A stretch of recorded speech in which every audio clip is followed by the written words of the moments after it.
Դուք կարծում եք, թե գիտեք մեր եկեղեցու իրական պատմությունը։ Սխալվում եք։ Պատմության դասագրքերը լռում են այս մասին։ Մենք տեսնում ենք ոսկեզօծ սրբապատկերներ, բայց չենք տեսնում այն սարսափը, որ թաքնված է դրանց հետևում։ Պատկերացրեք մի կնոջ, ում սեփական ամուսինը շղթայեց աղբի մեջ 6 տարի անընդմեջ։ Կամ մի հզոր թագավորի, ով հանկարծակի կորցրեց բանականությունը և բոլորի աչքի առաջ վերածվեց վայրի գազանի։ Սա լեգենդ չէ, սա այն արյունոտ և դաժան իրականությունն է, որի վրա կանգնած է մեր այսօրվա հավատքը,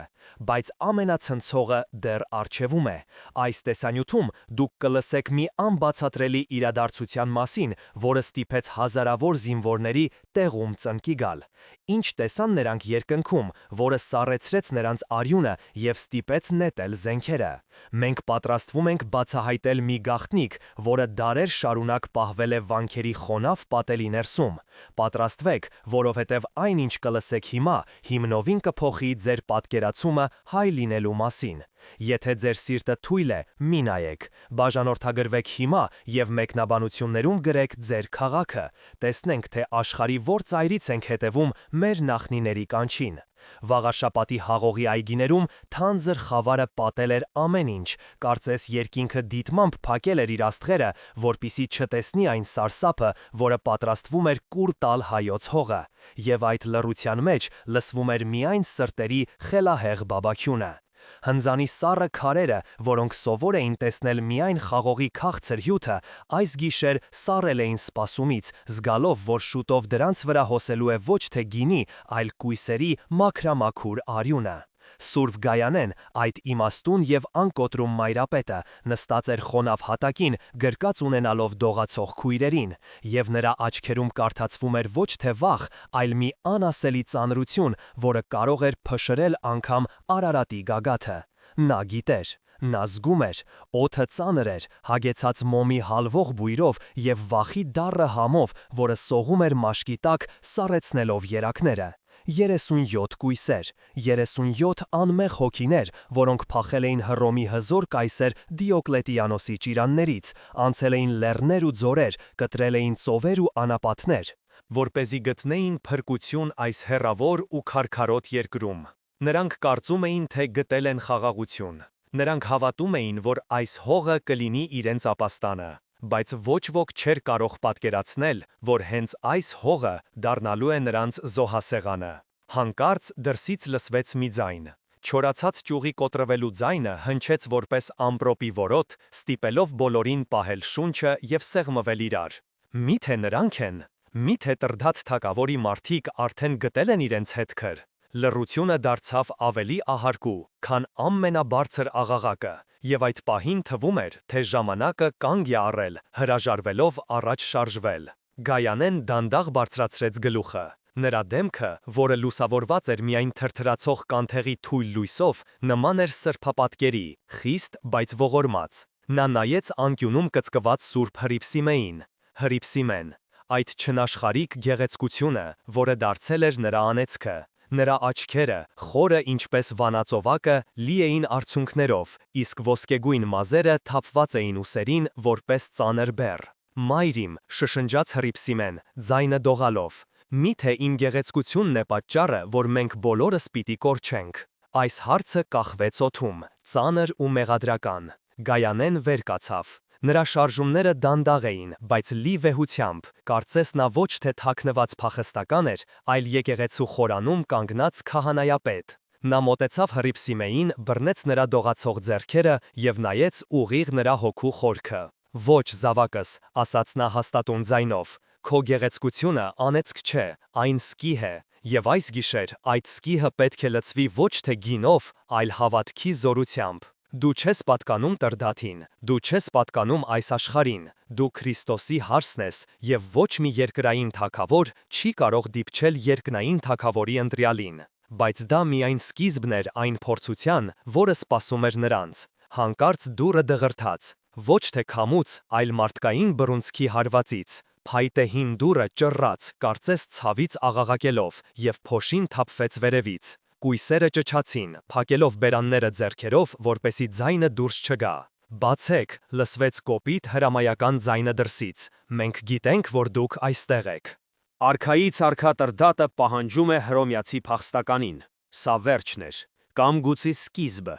Հռիփսիմեն վեր թռավ տեղից, նրա դողը անհետացել էր, նրա դեմքի վրայից անհետացել էր վախից տվերը, և դրա փոխարեն հայտնվել էր մի տարօրինակ, գրեթե ահարկու վճռականություն։ Նա ուղղեց մեջքը, այդ պահին նա նման չէր զոհի, նա նման էր մարտիկի, ով պատրաստվում է իր կյանքի ամենակարևոր ճակատամարտին։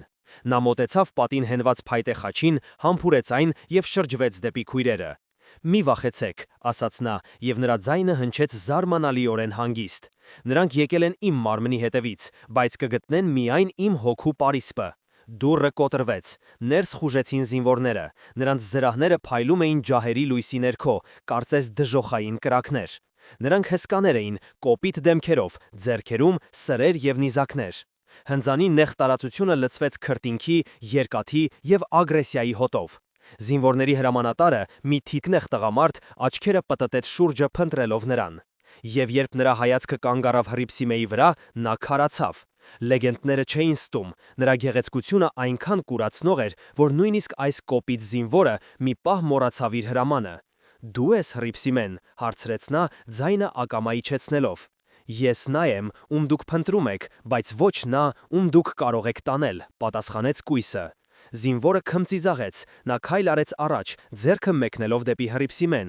«Թագավորը սպասում է քեզ պալատում, դու կլինես թագուհի, դու կհագնես ծիրանի և կնստես ոսկեգահին։ Մի դիմադրիր հիմար աղջիկ, ով է փախչում բախտից»։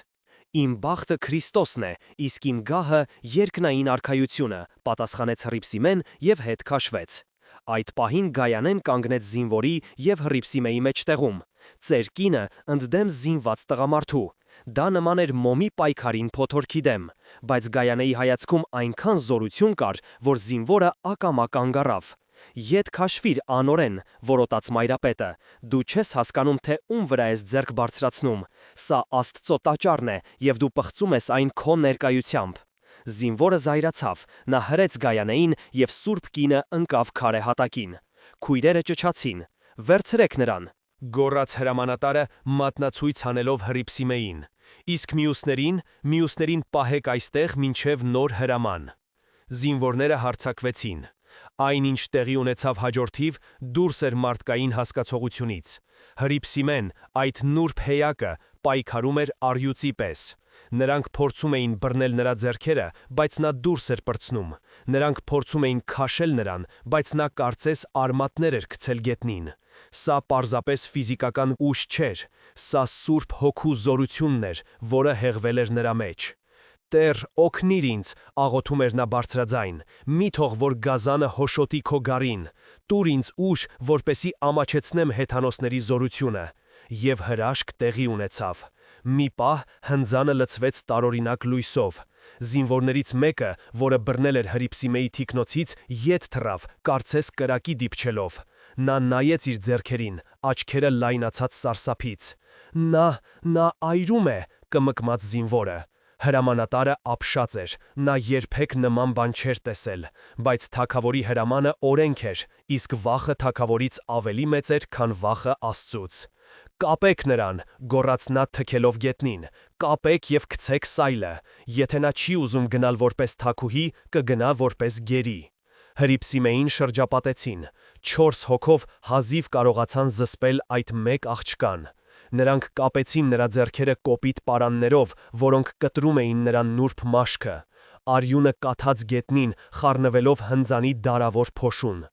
Գայանեն, ով արդեն վեր էր կացել, փորձեց մոտենալ նիզակները։ «Հռիփսիմե», կանչեց նա, «հիշիր Քրիստոսին, մի մոռացիր պսակը։ Այս տանջանքը ժամանակավոր է, բայց փառքը հավիտենական»։ Հռիփսիմեն շրջվեց։ Նրա դեմքը այլևս գեղեցիկ չէր սովորական իմաստով։ Այն ծածկված էր քրտինքով և փոշով, մազերը խառնված էին, շրթունքը պատռված։ Բայց երբեք, ոչ մի պահ, նա ավելի վեհ չէր եղել, քան հիմա։ Նա ժպտաց, դա հաղթողի ժպիտն էր։ «Մենք կհանդիպենք երկնքում, մայր իմ», ասաց նա։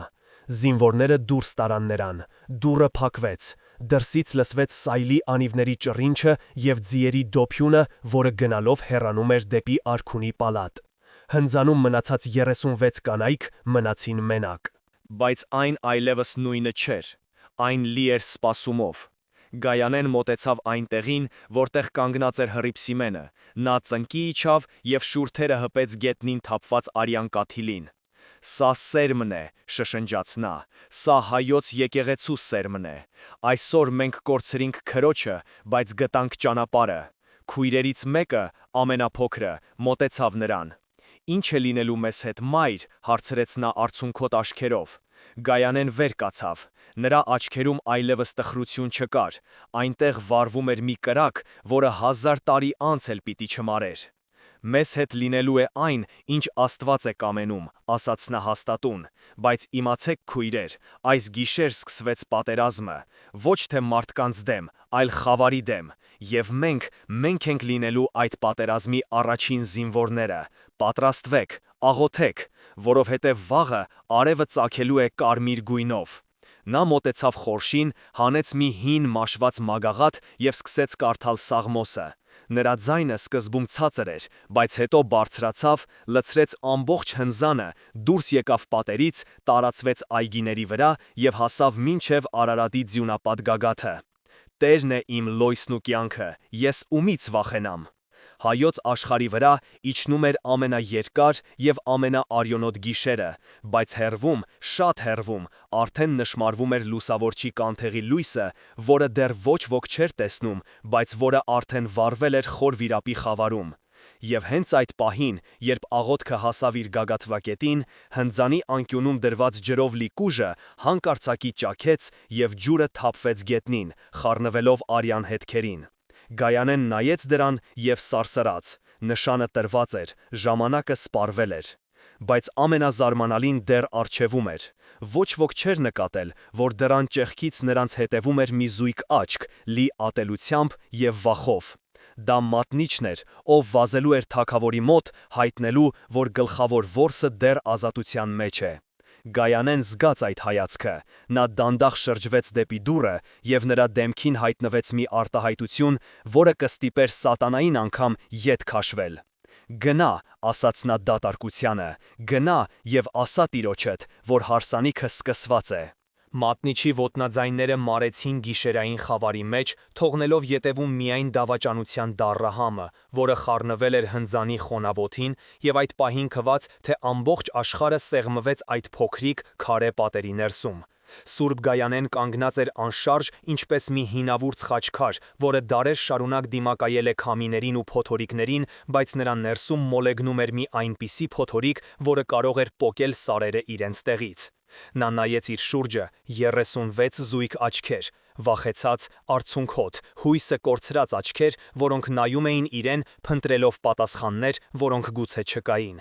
Նրանք թողել էին Հռոմի շքեղությունը, կայսերական պալատների մարմարե սյուները և փափուկ մահիճները, որպեսզի գային այս անծանոթ, քարքարոտ երկիրը, որտեղ արևը այրում էր ցերեկը, իսկ գիշերը սառեցնում էր ոսկորները։ Եվ հիմա, երբ նրանց ամենասիրելի քրոջը, Հռիփսիմեին, տարան դեպի գազանի որջը, կասկածը սողում էր նրանց սրտերը օձի նման։ «Մայր», լսվեց մի թույլ ձայն անկյունից, դա Սուրբ Նունեն էր, այն նուրբ և հոգևոր աղջիկը, ով ուներ բժշկության շնորհը, բայց հիմա չէր կարողանում բժշկել սեփական վախը։ Նա մոտեցավ Գայանեին, ձեռքերը սեղմած կրծքին, կարծես փորձելով պահել դուրս թռչող սիրտը։ «Մի՞թե Աստված լքեց մեզ», հարցրեց նա, ձայնը խեղդվելով արցունքների մեջ։ «Մենք անցանք ծովեր, մենք քայլեցինք անապատներով, մենք հասանք մինչև Արարատի փեշերը։ Մի՞թե այս ամենը նրա համար էր, որ մենք մեռնենք այս մութ հնձանում, մոռացված ու անարգված»։ Գայանեն դանդաղ շրջվեց, նրա հայացքը խիստ էր, բայց լի անսահման սիրով։ Նա գիտեր, որ հիմա ամենակարևոր պահն է, եթե նա թույլ տար, որ վախը հաղթի, ապա նրանք կպարտվեին ոչ թե Տրդատին, այլ սատանային։ «Լռիր, Նունե», ասաց նա ցածր, բայց հաստատուն ձայնով, որը արձագանքեց քարե պատերից։ «Մի համարձակվիր կասկածել Տիրոջ ճանապարհներին։ Մի՞թե դու կարծում ես, որ Գողգոթան պարտություն էր, մի՞թե դու կարծում ես, որ խաչը վերջն էր»։ Նա քայլեց դեպի կենտրոն։ «Հիշեք, թե ինչու մենք եկանք այստեղ։ Հիշեք այն տեսիլքը, որը մեզ առաջնորդեց։ Մենք չեկանք փրկելու մեր մարմինները, մենք եկանք ցանելու սերմեր, որոնք մի օր պտուղ կտան այս հողի վրա»։ Հայաստանը, Այս երկիրը տարբեր էր։ Այստեղ հողը կարմիր էր, կարծես ներծծված լիներ նախնիների արյամբ։ Դարեր առաջ այստեղ էին քայլել Թադեոս և Բարթուղիմեոս առաքյալները։ Նրանք բերել էին լույսը, բայց խավարը դեռ պայքարում էր։ Գայանեն գիտեր պատմությունը։ Նա գիտեր Սանդուղթ կույսի մասին, ով թագավորի դուստր լինելով, ընտրեց երկնային թագը և զոհվեց հենց իր հոր ձեռքով։ Պատմությունը կրկնվում էր։ Մենք մենակ չենք, շարունակեց Գայանեն, այս հողի տակ, խորը փոսի մեջ, կամ մեկը, ով աղոթում է մեզ համար, Գրիգորը։ Նա 13 տարի է ինչ ապրում է օձերի հետ, բայց նրա հավատքը ավելի պայծառ է, քան արևը։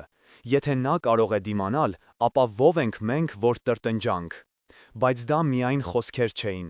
Հանկարծ դրսից լսվեց մի ուրիշ ձայն, ոչ թե զինվորների, այլ ավելի սարսափելի։ Դա թմբուկների և շեփորների ձայնն էր, որը գալիս էր Վաղարշապատի մեհյաններից։ Հեթանոս քրմերը սկսել էին իրենց գիշերային ծեսը։ Նրանք զոհեր էին մատուցում Անահիտ դիցուհուն, խնդրելով պաշտպանություն օտար աղանդից։ Օդը դրսում լցված էր զոհաբերվող կենդանիների այրվող մսի հոտով և խելագար աղաղակներով։ Այդ ձայները թափանցում էին հնձանի պատերից ներս, ստեղծելով սարսափելի հակադրություն։ Մի կողմից հեթանոսական մոլուցքը, մյուս կողմից քրիստոնեական խոնարհությունը։ Սա երկու աշխարհների բախում էր։ Նրանք վախենում են, շշնջաց շողաքաթը, մեկ այլ կույս, որը մոտեցել էր դռան ճեղքին։ Լսում եք նրանց աղաղակները, նրանք զգում են, որ իրենց ժամանակը մոտենում է ավարտին։ Գայանեն մոտեցավ նրան և ձեռքը դրեց նրա ուսին։ Ճիշտ ես, աղջիկս, խավարը միշտ ամենախիտն է լինում լուսաբացից առաջ, բայց մինչև լուսաբացը մենք պետք է անցնենք կրակի միջով։ Եվ հենց այդ պահին դուռը կրկին բացվեց։ Բոլորը ետ թռան, զինվորներ, դահիճներ, ոչ։ Ներս սողոսկեց մի ստվեր, մի ծերունի, հագին հասարակ գեղչուկի շորեր, բայց աչքերում անասելի իմաստություն։ Նա կաղում էր մի ոտքից և ձեռքին ուներ մի կապոց։ Դա Տեր Խորենն էր, տեղացի մի ծեր քահանա, ով ծածուկ պահում էր առաքելական հավատքը Վաղարշապատի արվարձաններում։ Նա այն փոքրաթիվ քաջերից էր, ովքեր չէին վախենում թագավորի հրամանից։ Նա արագ փակեց դուռը և հենվեց դրան, շնչակտուր լինելով։ «Խաղաղություն ձեզ, քույրեր», ասաց նա խռպոտ ձայնով։ «Տեր հայր», բացականչեց Գայանեն, ճանաչելով նրան, «ինչ լուր ունես, ինչ եղավ Հռիփսիմեի հետ»։ Ծերունին մոտեցավ կանթեղին։ Նրա դողդոջուն ձեռքերը բացեցին կապոցը, որի մեջ կար մի քանի նշխար և մի փոքր շիշ գինի։ Սուրբ հաղորդություն։ Նա գիտեր, որ սա կարող է լինել նրանց վերջին ընթրիքը։ «Հրաշք, մայր իմ», ասաց նա աչքերը փայլեցնելով, «իսկական հրաշք, ամբողջ քաղաքը խոսում է այդ մասին։ Թագավորը, այդ հսկան, ով կարող է ցլի պարանոցը կոտրել մեկ հարվածով, պարտվել է»։ Լռությունը հնձանում դարձավ շոշափելի։ «Ինչպե՞ս», հարցրեց Նունեն։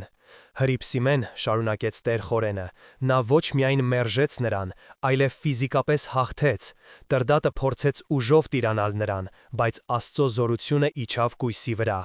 Նա շպրտեց թագավորին գետնին, ինչպես մի անպիտան լաթ։ Նա դուրս պրծավ պալատից, անցավ պահակախմբի միջով և ինչ, անհամբեր հարցրեց Գայանեն։ Եվ նա վերադառնում է այստեղ, ավարտեց ծերունին։ Այս լուրը պետք է որ ուրախություն պատճառեր, բայց Գայանեի դեմքը մթնեց։ Նա հասկանում էր, նա գիտեր աշխարհիկ իշխանների հոգեբանությունը։ Թագավորը կարող է ներել ապստամբությունը, կարող է ներել գողությունը, բայց նա երբեք չի ներում նվաստացումը, մանավանդ երբ այդ նվաստացումը գալիս է կնոջից։ «Սա վերջն է», ասաց Գայանեն ցածր ձայնով, «նա չի վերադառնում փրկվելու, նա վերադառնում է մեռնելու, և նա մենակ չի գա»։ Տեր Խորենը գլխով արեց։ «Ճիշտ ես, մայր, քրմապետը, այդ օձը, արդեն թունավորել է թագավորի միտքը։ Նա ասել է, որ դուք կախարդներ եք, որ դուք կախարդել եք թագավորին։ Հրամանը արդեն տրված է»։ «Ինչ հրաման»։ «Մահ, բայց ոչ սովորական մահ։ Նրանք ուզում են այնպիսի տանջանքներ, որոնք կսարսափեցնեն անգամ դժոխքի դևերին։ Նրանք ուզում են ջնջել ձեր անունները պատմությունից»։ Հնձանում լսվեց հեծկլտոց, կույսերից ոմանք ընկան ծնկների վրա։ Բայց Գայանեն վերցրեց նշխարը։ «Ոչ ոք չի կարող ջնջել այն, ինչ Աստված գրել է իր ձեռքով», ասաց նա։ «Տեր Խորեն, պատրաստիր սեղանը, մենք պետք է հաղորդվենք»։ Եթե վաղը մենք պետք է հանդիպենք փեսային, մենք պետք է պատրաստ լինենք հարսանիքին։ Եվ այդ մութ, խոնավ, սարդոստայններով պատված հնձանը վերածվեց տաճարի։ Չկային ոսկե ջահեր, չկային խնկարկիչներ, չկային սարկավակներ։ Կար միայն մի հին սեղան, մի կտոր հաց և մի կում գինի։ Բայց երբեք Էջմիածնի հետագա դարավոր պատմության ընթացքում ոչ մի պատարագ չի եղել ավելի զորեղ և ավելի սրբազան, քան այդ գիշերային խորհուրդը։ Տեր Խորենը կարդում էր աղոթքները, և նրա ձայնը դողում էր, բայց ոչ թե վախից, այլ հուզմունքից։ Նա տեսնում էր այս կանանց դեմքերը, նրանք արդեն երկրի վրա չէին, նրանց աչքերում փայլում էր մի լույս, որը չէր կարող լինել այս աշխարհից։ Առեք, կերեք, այս է մարմին իմ։ Երբ Գայանեն մոտեցավ հաղորդվելու, դրսից լսվեց ձիերի դոփյուն։ Այս անգամ դա մեկ կամ երկու ձի չէր, դա մի ամբողջ գունդ էր, հողը դղրդում էր նրանց ոտքերի տակ, սայլերի անիվների աղմուկը, զենքերի շառաչյունը և հրամանատարների գոռոցները մոտենում էին անխուսափելի փոթորկի պես։ Տեր Խորենը ընդհատեց աղոթքը։ Նրանք եկան, շշնջաց նա։ Շարունակիր, հրամայեց Գայանեն, մինչև վերջին փշուրը, մենք չենք ընդհատի մեր զրույցը Աստծո հետ մարդկանց պատճառով։ Դուռը այս անգամ չկոտրեցին, այն պարզապես բացվեց հարվածից, և Շեմին հայտնվեց Հռիփսիմեն։ Բայց դա այլևս այն Հռիփսիմեն չէր, ում տարել էին։ Նրա զգեստները պատառոտված էին, մարմինը ծածկված էր կապտուկներով, բայց նա կանգնած էր ոտքի վրա, առանց օգնության։ Նրա հետևում կանգնած էին դահիճները, սրերը մերկացրած, ջահերը ձեռքներին, նրանց դեմքերին դաժված էր դաժանությունը, բայց նաև վախը։ Նրանք նայում էին այս կանանց, ովքեր մահվան շեմին կանգնած հանգիստ աղոթում էին, և չէին հասկանում։ Հռիփսիմենը մտավ ներս, նա քայլեց դեպի Գայանեն, ծնկի իջավ և համբուրեց նրա ձեռքը։ Ես հաղթեցի, մայր, ասաց նա ժպտալով, և նրա ժպտի մեջ կար արյուն, բայց գինը վճարելու ժամանակն է։ Դահիճների գլխավորը, մի դաժանադեմ պարսիկ վարձկան, առաջ եկավ։ Նա նայեց Տեր Խորենին, հետո Գայանեին։ Թագավորը հրամայել է, ասաց նա սառը ձայնով, որ ձեր լեզուները կտրեն, որպեսի այլևս չկարողանաք կախարդել, որ ձեր աչքերը հանեն, որպեսի չտեսնեք արևը, և հետո ձեզ կհանձնենք կրակին։ Կույսերը սկսեցին լաց լինել, բայց Գայանեն բարձրացրեց ձեռքը։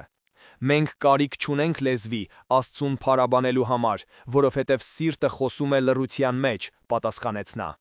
Մենք կարիք չունենք աչքերի, լույսը տեսնելու համար, որովհետև ճշմարիտ լույսը ներսում է։ Նա շրջվեց դեպի քույրերը։ Քույրեր, կանչեց նա, եկել է պահը, մի նայեք դահիճներին, նայեք խաչին, մի լսեք նրանց սպառնալիքները, լսեք հրեշտակների երգը։ Այս գիշեր մենք պարելու ենք ոչ թե հարսանիքի սրահում, այլ սերերի վրա, բայց մեր պարը լինելու է հաղթանակի պար։ Դահիճները հարձակվեցին։ Առաջին հարվածը իջավ։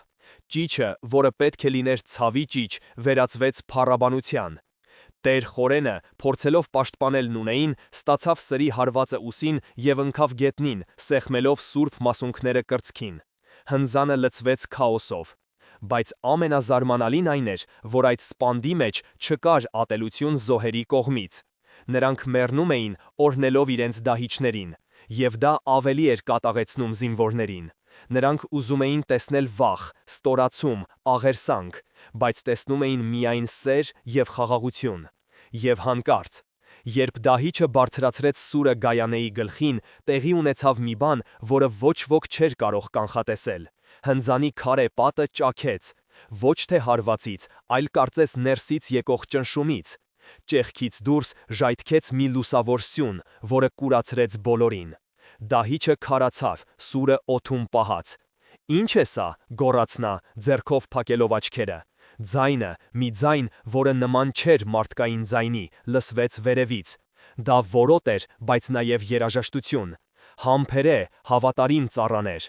Լույսը պարուրեց Գայանեին։ Նա կանգնած էր արյան և դիակների մեջտեղում, բայց թվում էր, թե նա կանգնած է ամպերի վրա։ Նրա դեմքը փայլում էր։ Տեսնում եք, բղավեց նա, մատնացույց անելով առաստաղը, երկինքը բաց է, փեսան եկել է։ Դահիճները ետ քաշվեցին սարսափահար։ Նրանք հասկացան, որ կռվում են մի ուժի դեմ, որը վեր է իրենց թագավորի ուժից։ Նրանք սկսեցին փախչել։ Այո, զինված տղամարդիկ փախչում էին անզեն մեռնող կանանցից, բայց դա միայն պահի ազդեցություն էր։ Դրսում հրամանատարը, տեսնելով իր զինվորների փախուստը, կատախեց։ Նա հանեց իր ծանր նիզակը և նետեց դեպի բաց դուռը։ Նիզակը սուլեց օդում օձի պես և այն խոցեց Գայանեի կուրծքը։ Մայրապետը ցնցվեց։ Նա դանդաղ, շատ դանդաղ ընկավ ծնկների վրա։ Լույսը չմարեց, բայց դարձավ կարմիր։ Նա նայեց Հռիփսիմեին, ով կանգնած էր նրա կողքին։ Ավարտվեց, շշնջաց Գայանեն։ Սերմը ցանվեց։ Հիմա հերթը Գրիգորինն է։ Եվ նա փակեց աչքերը։ Լռություն։ Այս անգամ մեռյալ լռություն։ Զինվորները, տեսնելով առաջնորդի մահը, ոգևորվեցին և նորից հարձակվեցին։ Սկսվեց վերջին, ամենադաժան ջարդը։ Բայց ոչ ոք չնկատեց, որ Տեր Խորենը, վիրավոր և արյունակամ, սողալով դուրս էր եկել ետնամուտքից։ Նա իր հետ տանում էր մի փոքրիկ կտոր Գայանեի թիկնոցից, թաթախված նրա արյան մեջ։ Նա գիտեր, որ պետք է հասնի Արտաշատ։ Նա պետք է հասնի Խորվիրապ։ Նա պետք է լուրը հասցնի նրան, ով սպասում է փոսի մեջ։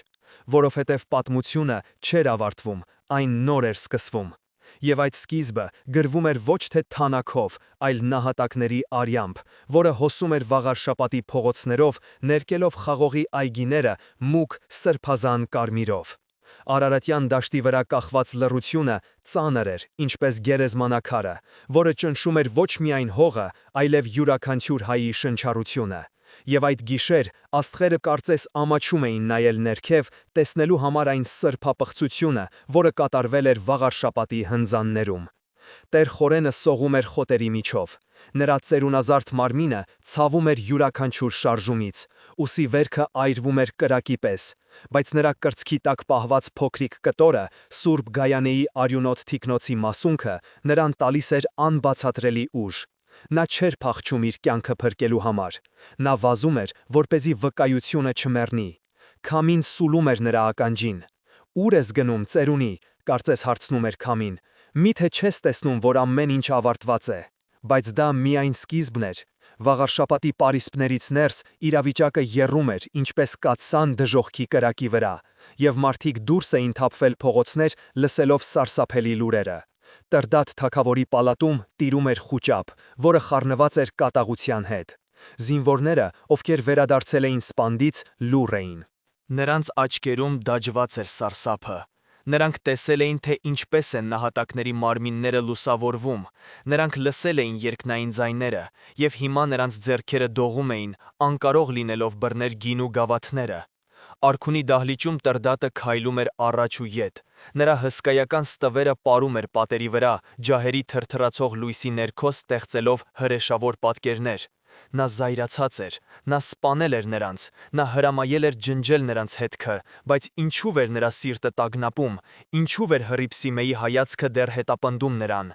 Նրանք կախարդներ էին, գոռաց թագավորը, շրջելով ծանր սեղանը, նրանք թունավորել էին իմ միտքը։ Քրմապետը, սպիտակ զգեստներով և սառը օձի աչքերով մի ծերունի, մոտեցավ նրան։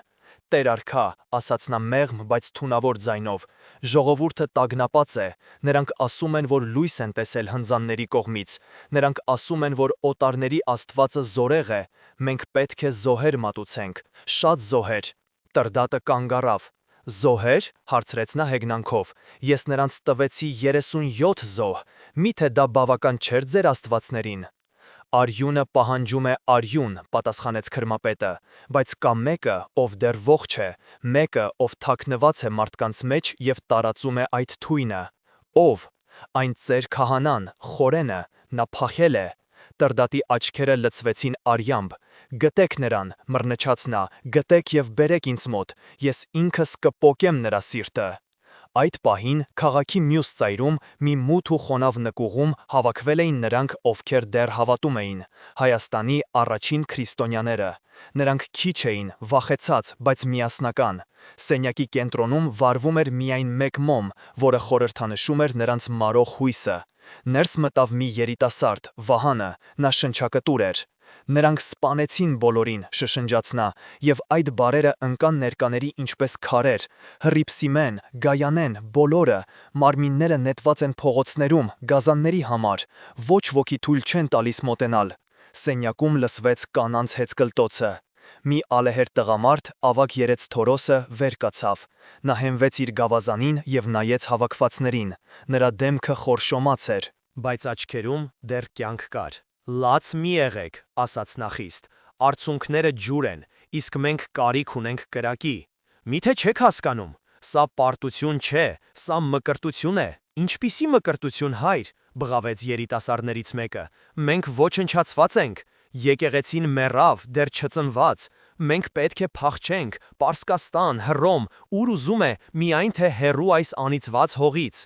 Հակամարտությունը սրվեց, սենյակը բաժանվեց երկու մասի։ Ոմանք ուզում էին փախչել, ոմանք մնալ։ Վախը բախվում էր հավատքին։ Սա հայ ժողովրդի հավերժական երկընտրանքն էր՝ գոյատևել օտարափերում, թե մեռնել հայրենի հողում։ Թորոսը խփեց գավազանով գետնին։ Լռեք, որոտաց նա, ուր փախչենք, Աստծուց հեռու տեղ չկա։ Եթե մենք թողնենք այս հողը, ով կթաղի սրբերի մարմինները, ով կպահի Գրիգորի հիշատակը։ Գրիգորը մեռած է, պատասխանեց Վահանը հուսահատ։ 15 տարի է անցել։ Ոչ ոք չի կարող ապրել այդ փոսում, դա գերեզման է, ոչ թե բանտ։ Եվ հենց այդ պահին դուռը դանդաղ բացվեց։ Շեմին կանգնած էր տեր խորենը։ Նա նման էր ուրվականի, արյունոտ, փոշոտ, հազիվ կանգնած ոտքերի վրա։ Բոլորը սառեցին։ Նա մտավ ներս եւ սենյակում տարածվեց մի տարօրինակ, անուշահոտ բույր, խառնված արյան հոտին։ Նա հանեց ծոցից թիկնոցի եւ դրեց սեղանին։ Նա ողջ է, ասաց խորենը, ձայնը հազիվ լսելի։ Եվ նա սպասուն է։ Ո՞վ, հարցրեց Թորոսը։ Գրիգորը, ես տեսա նրան։ Սա անհավարական էր, ոչ ոք չէր կարող հավատալ։ Տեր խորենը պատմեց, թե ինչպես է գիշերով հասել խորվիրապ, թե ինչպես է մոտեցել փոսին եւ կանչել, եւ թե ինչպես է խորքից, խավարի միջից լսվել ձայնը։ Ոչ թե թույլ, մահամերթ մարդու ձայն, այլ հզոր, մարդկարեական ձայն։ Գնա եւ ասա ժողովրդին, որ ժամը հասել է, արյունը որ թափվեց, սերմն է, հնձանը լցվել է եւ շուտով Տերը կճզմի խաղողը։ Այս խոսքերը էլեկտրական հոսանքի պես անցան բոլորի միջով։ Ինչ պետք է անենք, հարցրեց Վահանը, որի աչքերում հուսահատությունը փոխարինվել էր զարմանքով։ Մենք պետք է թաղենք նահատակներին, ասաց խորենը, գիշերով, գաղտնի, դա կլինի մեր առաջին հաղթանակը վախի դեմ։ Բայց դրսում իրավիճակը գնալով վատանում էր, Տրդատ թագավորը որսի գնալ։ Նա ուզում էր սպանել, նա ուզում էր տեսնել արյուն, որը կլռեցներ իր խղճի ձայնը։ Նա հավաքեց իր շքախումբը եւ ուղղվեց դեպի ազատ գետի հովիտը։ Ձիերը վարգում էին, շները հաչում էին, բայց թագավորի դեմքը գունատ էր։ Հանկարծ անտառի եզրին նա տեսավ մի բան՝ մի սպիտակ եղնիկ։ Բայց երբ նա լարեց աղեղը, եղնիկը շրջվեց։ Եվ Տրդատը տեսավ ոչ թե կենդանու աչքեր, այլ հռիփսիմեի աչքերը։ Նույն մաքուր, դատապարտող հայացքը։ Թագավորի ձեռքը դողաց, նետը թռավ եւ դիպավ ծառին։ Անիծյալ, գոռաց նա եւ խփեց ձիուն։ Ձին ծառը սեղավ։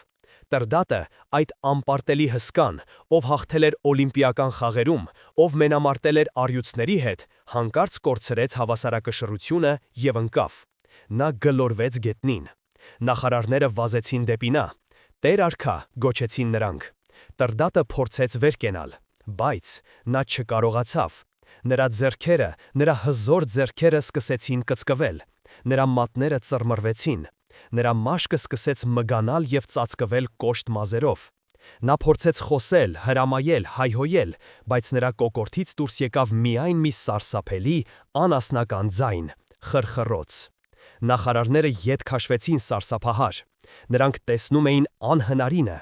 Նրանց աչքի առաջ հայոց աշխարհի տիրակալը, արշակունյաց զարմի պարծանքը կերպարանափոխվում էր։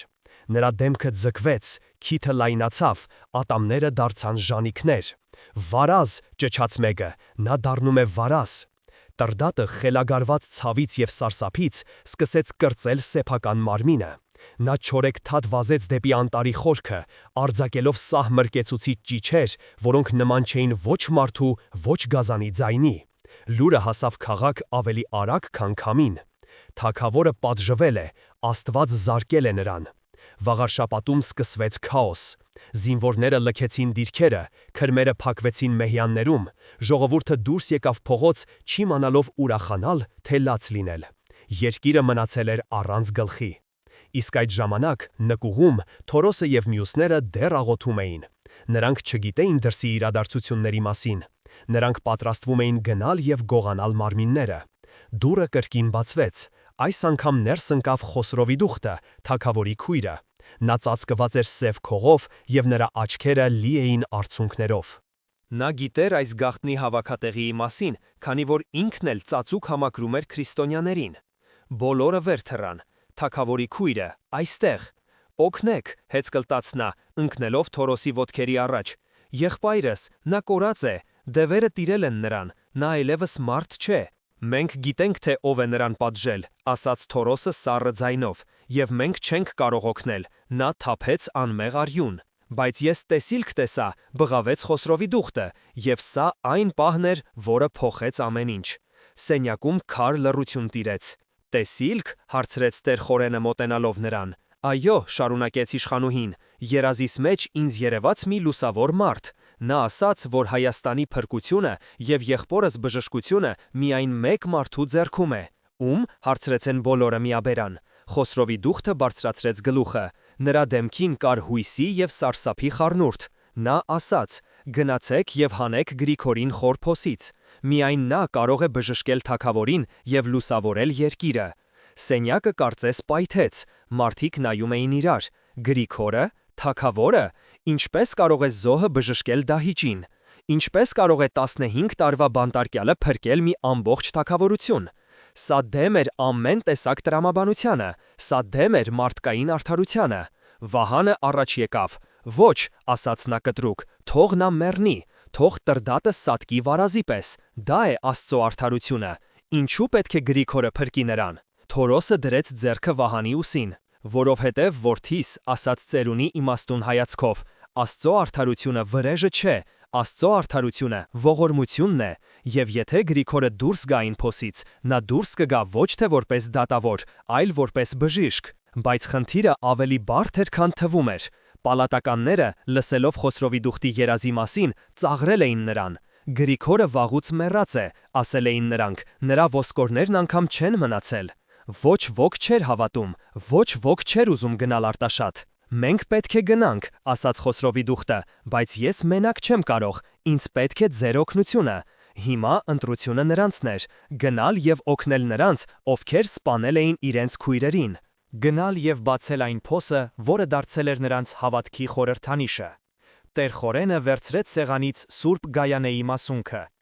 Մենք կգնանք, ասաց նա, բայց ոչ թե թագավորի համար, մենք կգնանք Հայաստանի համար, պատրաստվեք։ Վաղը առավոտյան մենք կուղևորվենք դեպի Խոր Վիրապ, եւ թող Աստված ողորմի մեզ, եթե մենք այնտեղ գտնենք միայն ոսկորներ։ Դրսում որոթաց ամպրոպը, անձրևը սկսեց տեղալ, լվանալով Վաղարշապատի փողոցների արյունը, բայց այդ անձրևը սև էր, մրի ու մոխրի պես, բնությունը սքում էր, իսկ հեռվում, անտարի խորքում լսվում էր մի վայրի գազանի ոռնոց, որը ժամանակին թագավոր էր եղել։ Խավարը ամենախիթն էր, բայց հենց այդ խավարի մեջ, հողի տակ, մի սիրտ դեռ բաբախում էր, սպասելով այն պահին, երբ քարը կգլորվի եւ Հայաստանը կտեսնի լույսը։ Վահանը նայեց Թորոսին։ Իսկ եթե նա ողջ չէ, հարցրեց նա վերջին անգամ։ Թորոսը ժպտաց, տխուր, բայց լուսավոր ժպիտով։ Եթե նա ողջ չէ, ապա մենք բոլորս մեռած ենք, պատասխանեց նա։ Բայց իմ սիրտը ասում է, որ վաղը մենք ականատես կլինենք մի բանի, որը կփոխի աշխարհի պատմությունը։ Նրանք դուրս եկան գիշերվա մեջ։ Ճանապարհը դեպի Խոր Վիրապ երկար էր եւ վտանգավոր, բայց նրանք գնում էին ոչ թե ոտքերով, այլ հավատքով։ Եվ ոչ ոք չէր կարող պատկերացնել, թե ինչ է սպասվում նրանց այնտեղ, օձերի եւ կարիճների այդ սարսափելի փոսում։ Արտաշատի ճանապարհը ձգվում էր օձի պես, ոլորապտույտ եւ վտանգավոր, եւ յուրաքանչյուր քայլը, որը կատարում էր այս փոքրիկ տարօրինակ խումբը, թվում էր, թե տանում է ոչ թե դեպի փրկություն, այլ դեպի անխուսափելի կործանում։ Փոշին, որը բարձրանում էր նրանց ոտքերի տակից, խեղդում էր կոկորդը, բայց ավելի խեղդող էր այն ծանր կապարե լռությունը, որը կախված էր նրանց գլխավերևում։ Արդյոք սա ճիշտ որոշում էր։ Կասկածը կրծում էր բոլորին։ Խոսրովի դուխտը, արքայակույրը, քայլում էր արջևից, բայց նրա քայլվածքի մեջ չկաց նախկին հպարտությունը։ Նա փաթաթված էր սև քողի մեջ, որպեսի ոչ ոք չճանաչի իրեն, որպեսի ռամիկները չտեսնեն, թե ինչպես է արշակունյաց տան դուստրը գնում խոնարհվելու մի դատապարտյալի գերեզմանին։ Նրա սիրտը բաբախում էր վախից, բայց ոչ թե մահվան վախից, այլ խայտառակության։ Ինչ կասեն նախարարները։ Մտածում էր նա, սեղմելով դողացող մատները. եթե Գրիգորը մեռած լինի, ես կդառնամ ծաղրի առարկա, ես կդառնամ այն խելագար կինը, ով հավատաց երազներին եւ առաջնորդեց ժողովրդին դեպի ոչինչ։ Սա ավելի վատ էր, քան մահը։ Հայոց աշխարհում պատիվը ամեն ինչ էր, իսկ նա հիմա դնում էր զոհասեղանին ոչ միայն իր, այլև ամբողջ արքունիքի պատիվը։ Եթե նա սխալվեր, պատմությունը նրան կհիշեր որպես դավաճան կամ խելագար։ Տեր-խորենը հազիվ էր շարժում ոտքերը, նրա վերքը բորբոքվել էր, յուրաքանչյուր շունչը ցավ էր պատճառում, կարծես կրծքավանդակում մեխեր լինեին, բայց նա չէր կանգնում։ Նա նայում էր հորիզոնին, որտեղ երևում էին Արտաշատի պարիսպները, եւ աղոթում էր։ Ոչ թե հրաշքի համար, այլ ուժի համար, դիմակայելու այն հիասթափությանը, որը գուցե սպասում էր նրանց։ Հայր, շշննչաց Վահանը, մոտենալով նրան, տեսնում ես այն սև ամպերը քաղաքի վրա, դա վատ նշան է, մարդիկ ասում են, որ դևերը հավաքվել են փոսի շուրջը եւ պարում են։ Խորենը կանգ առավ եւ նայեց երիտասարդին։ Մարդիկ շատ բան են ասում, որդիս, պատասխանեց նա խռպոտ ձայնով։ Նրանք ասում էին, որ Քրիստոսը չի հառնի, նրանք ասում էին, որ Հռիփսիմեն թույլ է, միթե դու հավատում ես մարդկանց, թե Աստծուն։ Բայց Վահանի աչքերում վախը չանհետացավ։ Երբ նրանք մոտեցան քաղաքի դարպասներին, իրավիճակը կտրուկ վատացավ։ Պահակախումբը կրկնապատկվել էր, զինվորները, ովքեր լսել էին թագավորի կերպարանափոխության մասին, ջղային էին եւ դաժան։ Նրանք ամենուր դավադրություն էին փնտրում։ Տեսնելով մոտեցող խմբին, նրանք խաչեցին նիզակները։ Կանգնեք, գոռաց հրամանատարը մի դեմքով, որը այլանդակված էր հին սպիով։ Ո՞ւր եք գնում այս ժամին։ Արտաշատը փակ է սգո համար։ Խոսրովի դուխտը առաջ եկավ, նա դանդաղ իջեցրեց քողը։ Զինվորները քարացան։ Իշխանուհի, կմկմաց հրամանատարը ծնկի իջնելով, մենք չգիտեինք, մենք կարծում էինք, թե դու վեր կաց, հրամայեց նա սառը, թագավորական ձայնով, որը թաքցնում էր նրա ներքին դողը։ Ես գնում եմ արքունի բանտ, բացեք ճանապարհը։ Հրամանատարը վեր կացավ, բայց նրա աչքերում կասկած հայտնվեց։ Բանտը, տիրուհի, բայց այնտեղ միայն մահապարտներն են եւ նա, այն հին բանտարկյալը, որի անունը տալն անգամ արգելված է, քրմապետը հրամայել է ոչ ոքի չթողնել մոտենալ խոր վիրապին, նա ասում է, որ այնտեղից թույն է դուրս գալիս։ Ահա եւ առաջին լուրջ խոչընդոտը, եկեղեցական իշխանությունը, հեթանոսական քրմությունը դեմ էր դուրս գալիս աշխարհիկ իշխանությանը, սա բախում էր, որը կարող էր վերածվել քաղաքացիական պատերազմի։ Եթե Խոսրովի դուխտը պնդեր, զինվորները կարող էին չենթարկվել, վախենալով աստվածներից հասումից։ Դու համարձակվում ես քննարկե իմ հրամանը, բղավեց նա փորձելով պահպանել դիրքը։ Իմ եղբայրը, ձեր թագավորը, տառապում է, իսկ դուք լսում եք քրմերի հեքիաթները։ Բայց տիրուհի, հրամանատարը նայեց իր զինվորներին, ովքեր անհանգիստ շշնջում էին։ Մարդիկ խոսում են, նրանք ասում են, որ դուք դավաճանել եք հայրենի աստվածներին, եթե մենք բացենք դարպասները, ամբոխը կարող է հարձակվել։ Ինչ կասեն մարդիկ։ Այս նախադասությունը կրկին հնչեց որպես դատավճիռ։ Խոսրովի դուխտը զգաց, թե ինչպես է հողը փախչում ոտքերի տակից։ Նա հասկացավ, որ իր հեղինակությունը այլևս բավարար չէ, վախը ավելի ուժեղ էր, քան հարգանքը, եւ այդ պահին միջամտեց Թորոսը։ Ծերունի մոտեցավ հրամանատարին։ Նա չուներ զենք, չուներ ոսկի, բայց ուներ մի բան, որը ստիպեց զինվորին ետ քաշվել՝ հայացք։ Լսիր զինվոր, ասաց նա հանգիստ, դու վախենում ես ամբոխից, բայց չես վախենում նրանից, ով վարազ դարձրեց քո թագավորին։ Միթե կարծում ես, որ քրմերը կարող են փրկել Տրդատին։ Նրանք զոհաբերեցին հազարավոր ցլեր, բայց թագավորը դեռ ոռնում է անտառում։ Մենք տանում ենք դեղամիջոցը, եթե դու կանգնեցնես մեզ, թագավորի արյունը քո վրա կմնա։ Զինվորը տատանվեց, սա շրջադարձային պահ էր, վախը Աստծուց բախվեց վախին մարդկանցից։ Բացեք, հրամայեց նա վերջապես, ատամները սեղմելով, բայց ես ձեզ հետ չեմ գա, եւ եթե այնտեղից դուրս գա դևը, ես առաջինը կկտրեմ ձեր պարանոցները։ Դարպասները բացվեցին ծանր ճռինչով, նրանք մտան միջնաբերդ, խոր վիրապը, այդ սարսափելի անունը, որը նշանակում էր խորը փոս, արդարացնում էր իրեն, տեղանքը ամայի էր, քարքարոտ և օդում կախված էր նեխած մսի և խոնավության գարշահոտությունը, այստեղ լցնում էին հանցագործներին, որպեսի նրանք դանդաղ մահանան սովից և օձերի խայթոցներից։ Փոսի բերանը ծածկված էր ծանր քարով։ Շուրջը հավաքվել էին մի քանի պահակներ, ովքեր զբաղված էին զար խաղալով։ Տեսնելով եկվորներին, նրանք վեր թռան։ Նրանց դեմքերին չկար հարգանք, կար միայն հեգնանք։ Էհե, բացականչեց նրանցից մեկը, մի կարճլիկ չար աչքերով մարդ։ Նայեք, թե ովքեր են եկել։ Արքայաքույրը որոշել է այցելել մեր ընկերոջը։ Ուշացել եք տիրուհի, նա վաղուց լռել է։ Երևի օձերը վերջապես կերան նրա լեզուն։ Խոսրովի դուխտը չպատասխանեց։ Նա նայեց քարին, այն թվում էր անշարժ, հավերժական, ինչպես մահը։ Հեռացրեք քարը, ասաց նա։ Պահակները ծիծաղեցին։ Հեռացնե, իսկ ով կվճարի դրա համար։ Մենք հրաման ունենք չբացելու։ Բացի այդ, այնտեղից այնպիսի հոտ է գալիս, որ ձեր նուրբ քիթը չի դիմանա։ Իրավիճակը սրվեց։ Վահանը, ով մինչ այդ լուռ էր, չդիմացավ։ Նա հանեց իր գոտուց մի քսակ լի արծաթով և նետեց պահակների ոտքերի տակ։ Քսակը բացվեց և մետաղադրամները թափվեցին փոշու մեջ։ Սա բավական է շան որդիներ, գոռաց նա։ Պահակների աչքերը փայլեցին, ագահությունը հաղթեց վախին։ Նրանք հավաքեցին դրամները և մոտեցան քարին։ 4 հոգով, հևալով և հայհոյելով նրանք հազիվ կարողացան շարժել այն։ Քարը տեղաշարժվեց, և անմիջապես, ասես դժոխքի դարպասները բացվեցին, փոսից դուրս ժայթքեց մի սարսափելի, գարշելի հոտ։ Դա մահվան, խոնավության և սողունների հոտն էր։ Խոսրովի դուխտը ետ քաշվեց, դեմքը ծածկելով քողով։ Թորոսը հազաց։ Անգամ պահակները քիթները փակեցին։ Ահա ձեր սուրբը, քմծիծահեց պահակը, վայելեք բույրը։ Լռություն։ Փոսի խորքից ձայն չկար, միայն խավար, սև, թանձր խավար, որը կուլ էր տալիս լույսը։ Գրիգոր, կանչեց տեր Խորենը, նրա ձայնը դողում էր։ Գրիգոր, ոչ ես։ Պատասխան չկար։ Միայն արձագանքը հնչեց դատարկության մեջ. ոչ ես, ոչ ես։ Վահանը մոտեցավ եզրին և նայեց ներքև, ոչինչ չէր երևում։ Նա մեռած է, շշնջաց նա հուսահատ, ես գիտեի, մենք խաբվեցինք, մենք եկանք երկրպագելու ոսկորներին։ Հույսը փշրվում էր աչքի առաջ։ Պահակները սկսեցին ծիծաղել ավելի բարձր։ Մենք ասում էինք ձեզ, 15 տարի, ոչ մի մարդ չի կարող ապրել 15 տարի առանց լույսի օձերի մեջ։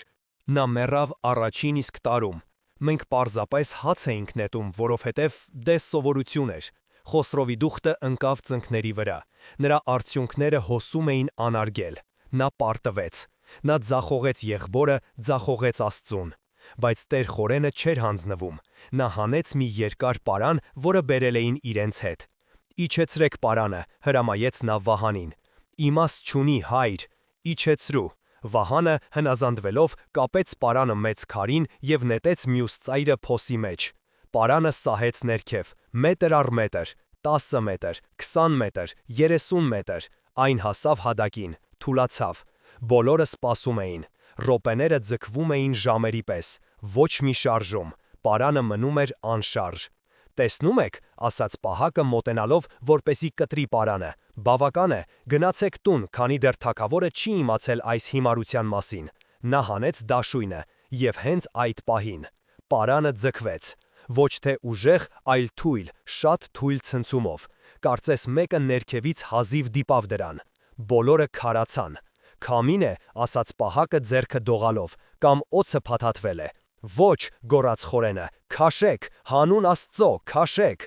Վահանը և Թորոսը բռնեցին պարանից։ Նրանք սկսեցին քաշել։ Ծանր էր, շատ ծանր, բայց դա մեռած մարմնի ծանրություն չէր, դա կենդանի մարդու ծանրություն էր, ով օգնում էր, ով բռնվել էր։ Նա գալիս է, շնչակտուր ասաց Վահանը, բայց խնդիրները չէին ավարտվել։ Հենց այդ պահին միջնաբերդի դարպասները բացվեցին և ներս խուժեց մի խումբ զինված մարդիկ։ Նրանց գլխավորում էր ոչ թե զինվոր, այլ քրմապետի օգնականը սևազգեստ մի մոք։ Նա տեսել է շարժումը և հասկացել էր, թե ինչ է կատարվում։ Կանգնեք, գոռաց նա, ձայնը լի ատելությամբ, կտրեք պարանը, անմիջապես։ Պահակները շփոթվեցին։ Մի կողմից իշխանուհին, մյուս կողմից քրմապետի հրամանը։ Եթե դուք հանեք այդ դևին, շարունակեց Մոքը, մոտենալով փոսին, նա կոչնչացնի Հայաստանը, նա անիծված է, նա կբերի ժանտախթղթ, կտրեք։ Մոքը ինքը հանեց սուրը և վազեց դեպի պարանը։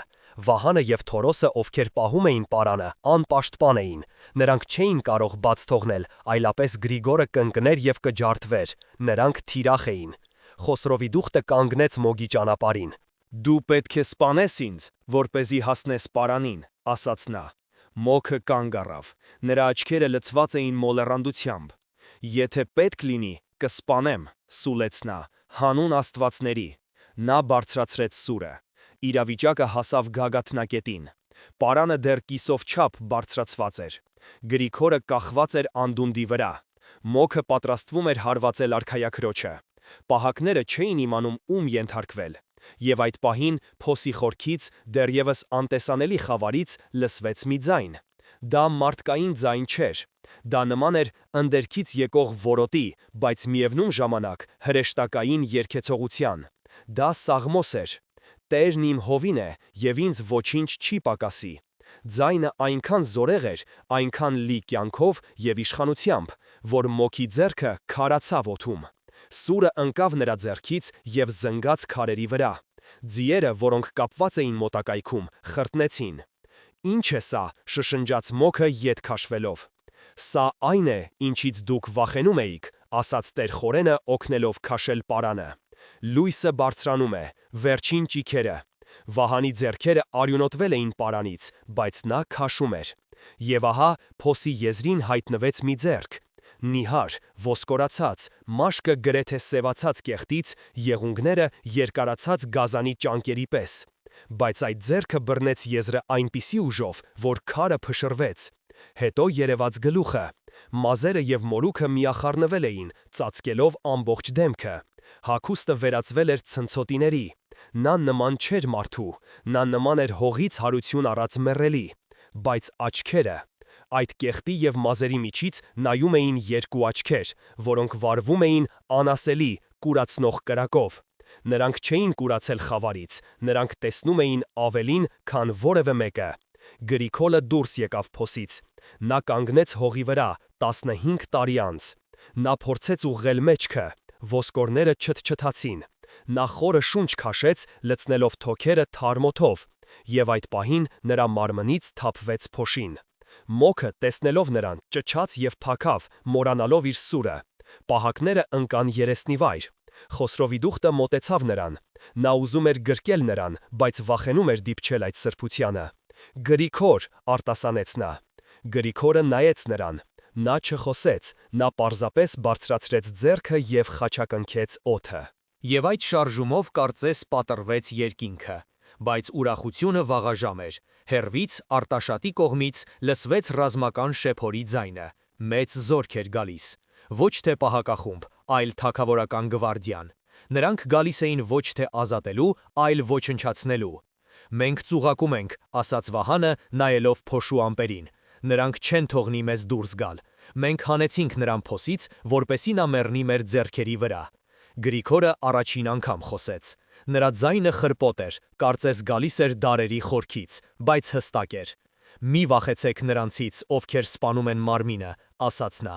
Այսօր մենք գնում ենք ոչ թե մեռնելու, այլ բժշկելու մի գազանի, որը մոռացել է, որ ինքը մարդ է։ Նա քայլեց առաջ, դեպի զորքը, դեպի սուրերը, միայնակ, ցնցոտիներով, բայց նրա շուրջը կարծես անտեսանելի բանակ էր քայլում։ Եվ այսպես Արարատի ստվերի ներքո սկսվեց ամենամեծ ճակատամարտը, մեկ սուրբ ընդդեմ մի ամբողջ կայսրության։ Բայց արդյոք նրա հոգևոր զենքը բավական էր կանգնեցնելու կատաղած ամբոխին և բուժելու խելագարված թագավորին։ Պատասխանը թաքնված էր Վաղարշապատի ճանապարհին, որտեղ սպասում էր վերջին, ամենասարսափելի փորձությունը։ Վաղարշապատի ճանապարհը փակ էր, ոչ թե զինվորներով, այլ մի բանով, որը շատ ավելի սարսափելի էր՝ մարդկային մարմինների պատով։ Թագավորական գվարդիան, հազարավոր զինված այրեր կանգնած էին ճանապարհի լայնքով, ստեղծելով մի անանցանելի արգելք, որը բաժանում էր Գրիգորին և նրա փոքրիկ խմբին քաղաքից։ Նրանց վահանները փայլում էին արևի տակ, կուրացնելով աչքերը, իսկ նիզակները ուղղված էին առաջ, պատրաստ խոցելու ցանկացած մեկին, ով կհամարձակվեր մոտենալ։ Օդը լցված էր լարվածությամբ, որը կարելի էր կտրել դանակով։ Վահանը կանգ առավ, նրա ոտքերը դողում էին։ Սա վերջն է, շշնջաց նա, նայելով այդ պողպատե պատին, նրանք մեզ կտրորեն, մենք չենք կարող անցնել։ Բայց Գրիգորը չկանգնեց, նա շարունակեց քայլել, դանդաղ, բայց հաստատուն։ Նրա ոտաբոպիկ ոտքերը հպվում էին տաք հողին, և յուրաքանչյուր քայլի հետ նրա մարմնից դուրս էր գալիս մի տարօրինակ, անտեսանելի ուժ։ Նա նայում էր ոչ թե զինվորներին, այլ նրանց աչքերին, և այն, ինչ նա տեսավ, զարմացրեց նրան։ Զինվորների աչքերում կատաղություն չկար, կար վախ, անասելի, կենդանական վախ։ Նրանք տեսնում էին ոչ թե մի ցնցոտի ավոր ծերունու, այլ մի էակի, որը վերադարձել էր անդրշիրիմյան աշխարհից։ Նրանք լսել էին լուրերը։ Նրանք գիտեին, որ այս մարդը ապրել է օձերի հետ 15 տարի։ «Ճանապարհ տվեք», ասաց Գրիգորը։ Նրա ձայնը ցածր էր, բայց այն հասավ մինչև վերջին շարքերը։ Հրամանատարը, մի հաղթանդան տղամարդ, ով երբեք չէր նահանջել մարտի դաշտում, բարձրացրեց ձեռքը, հրամայելով հարձակվել։ «Սպանեք նրան», գոռաց նա, բայց ոչ ոք չշարժվեց։ «Ես ասացի, սպանեք», կրկնեց նա, ձայնը խզվելով։ Զինվորներից մեկը, երիտասարդ մի տղա, ցած գցեց նիզակը։ Մետաղի զնգոցը լսվեց լռության մեջ։ Հետո մյուսը, հետո երրորդը։ Զենքերը սկսեցին ընկնել գետնին, ստեղծելով մի տարօրինակ երաժշտություն։ Հրամանատարը կատաղեց, նա խթանեց ձին և սուրը մերկացրած սլացավ դեպի Գրիգորը։ Նա որոշեց ինքը վերջ տալ այս ամենին։ Ձին սլանում էր քամու պես, սմբակների դոփյունը ցնցում էր հողը։ Խոսրովի դուխտը ճչաց, Թորոսը փակեց աչքերը։ Գրիգորը չշարժվեց։ Նա պարզապես բարձրացրեց աջ ձեռքը և խաչակնքեց սլացող ձիավորին։ Եվ հենց այդ պահին տեղի ունեցավ անհավանականը։ Ձին կանգ առավ տեղում, կարծես բախվելով անտեսանելի պատի։ Հրամանատարը թռավ թամբից և ընկավ Գրիգորի ոտքերի առաջ։ Նա փորձեց վեր կենալ, բայց չկարողացավ։ Նրա մարմինը քարացել էր։ Նա նայեց վեր դեպի Սուրբը, և նրա աչքերում հայտնվեցին արցունքներ։ «Տեր, ողորմյա», շշնջաց նա։ Սա շրջադարձային պահ էր։ Զորքը, տեսնելով իրենց առաջնորդի պարտությունը, ճանապարհ բացեց։ Նրանք ոչ թե փախան, այլ ծնկի իջան։ Հազարավոր զինվորներ խոնարհվեցին մեկ մարդու առաջ։ Գրիգորը քայլեց առաջ։ Նա անցավ նրանց միջով, օրհնելով աջ ու ձախ։ Խոսրովի դուխտը, Թորոսը և մյուսները հետևում էին նրան, չհավատալով իրենց աչքերին։ Նրանք մտան Վաղարշապատ։ Քաղաքը դատարկ էր, փողոցները լուռ էին, բայց դա մեռյալ լռություն չէր, դա սպասման լռություն էր։ Մարդիկ թաքնվել էին տներում, հետևելով պատուհանների ճեղքերից։ Նրանք վախենում էին դուրս գալ։ Նրանք վախենում էին Թագավորից, ով դարձել էր գազան, և նրանք վախենում էին Աստծուց, ով պատժել էր Թագավորին։ Գրիգորը ուղիղ գնաց դեպի հնձանները։ Այնտեղ, որտեղ թափվել էր կույսերի արյունը։ Երբ նա հասավ տեղ, տեսարանը սարսափելի էր։ Մարմինները դեռ ընկած էին փողոցում։ Գազանները չէին մոտեցել նրանց։ Նրանք անեղծ էին։ 9 օր էր անցել, բայց նրանցից վարդի բույր էր գալիս։ Գրիգորը ծնկի իջավ Հռիփսիմեի մարմնի մոտ։ Նա վերցրեց նրա սառը ձեռքը և համբուրեց։ «Դուք հաղթեցիք, քույրեր», ասաց նա, «ձեր արյունը լվաց Հայաստանի մեղքերը»։ Եվ հանկարծ երկինքը բացվեց, ոչ թե փոխաբերական իմաստով, իրականում։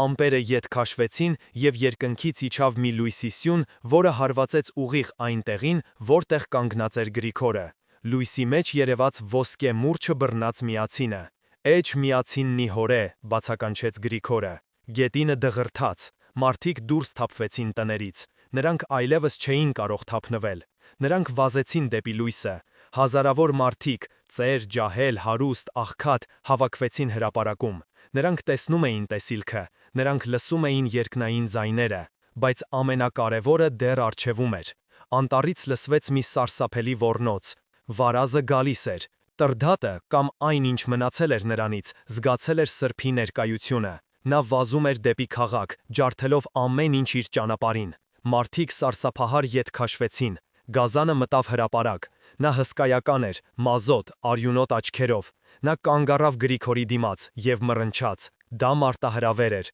չարը ընդդեմ բարու։ Գրիգորը չնահանջեց, նա նայեց գազանի աչքերին։ Տրդատ, ասաց նա, ճանաչում ես ինձ։ Գազանը ցնցվեց, նրա աչքերում մի պահ երևաց մարդկային ցավ։ Նա հիշեց իր մանկության ընկերոջը, նա հիշեց իր դավաճանությունը։ Գրիգորը մոտեցավ նրան, մարդիկ շունչները պահեցին։ Նա պատրաստվում էր դիպչել հրեշին։ Գրիգորը դրեց ձեռքը Գազանի գլխին։ Հանուն հոր և որդվո և հոգվույն սրբո, ասաց նա, ելիր և եղիր մարդ։ Եվ տեղի ունեցավ մեծագույն հրաշքը։ Գազանի մորթին սկսեց թափվել, ժանիքները անհետացան, մարմինը ուղղվեց, րոպեների ընթացքում հրեշը վերածվեց մարդու։ Տրդատը կանգնած էր մերկ, դողացող, արցունքոտ աչքերով։ Նա ընկավ Գրիգորի ոտքերի առաջ և համբուրեց նրա ոտքերը։ Ողորմիր ինձ Տեր, հեծկլտաց թագավորը, ես մեղանչեցի երկնքի դեմ և քո առաջ։ Գրիգորը բարձրացրեց նրան։ Նա հանեց իր մաշված վերարկուն և ծածկեց թագավորի մերկությունը։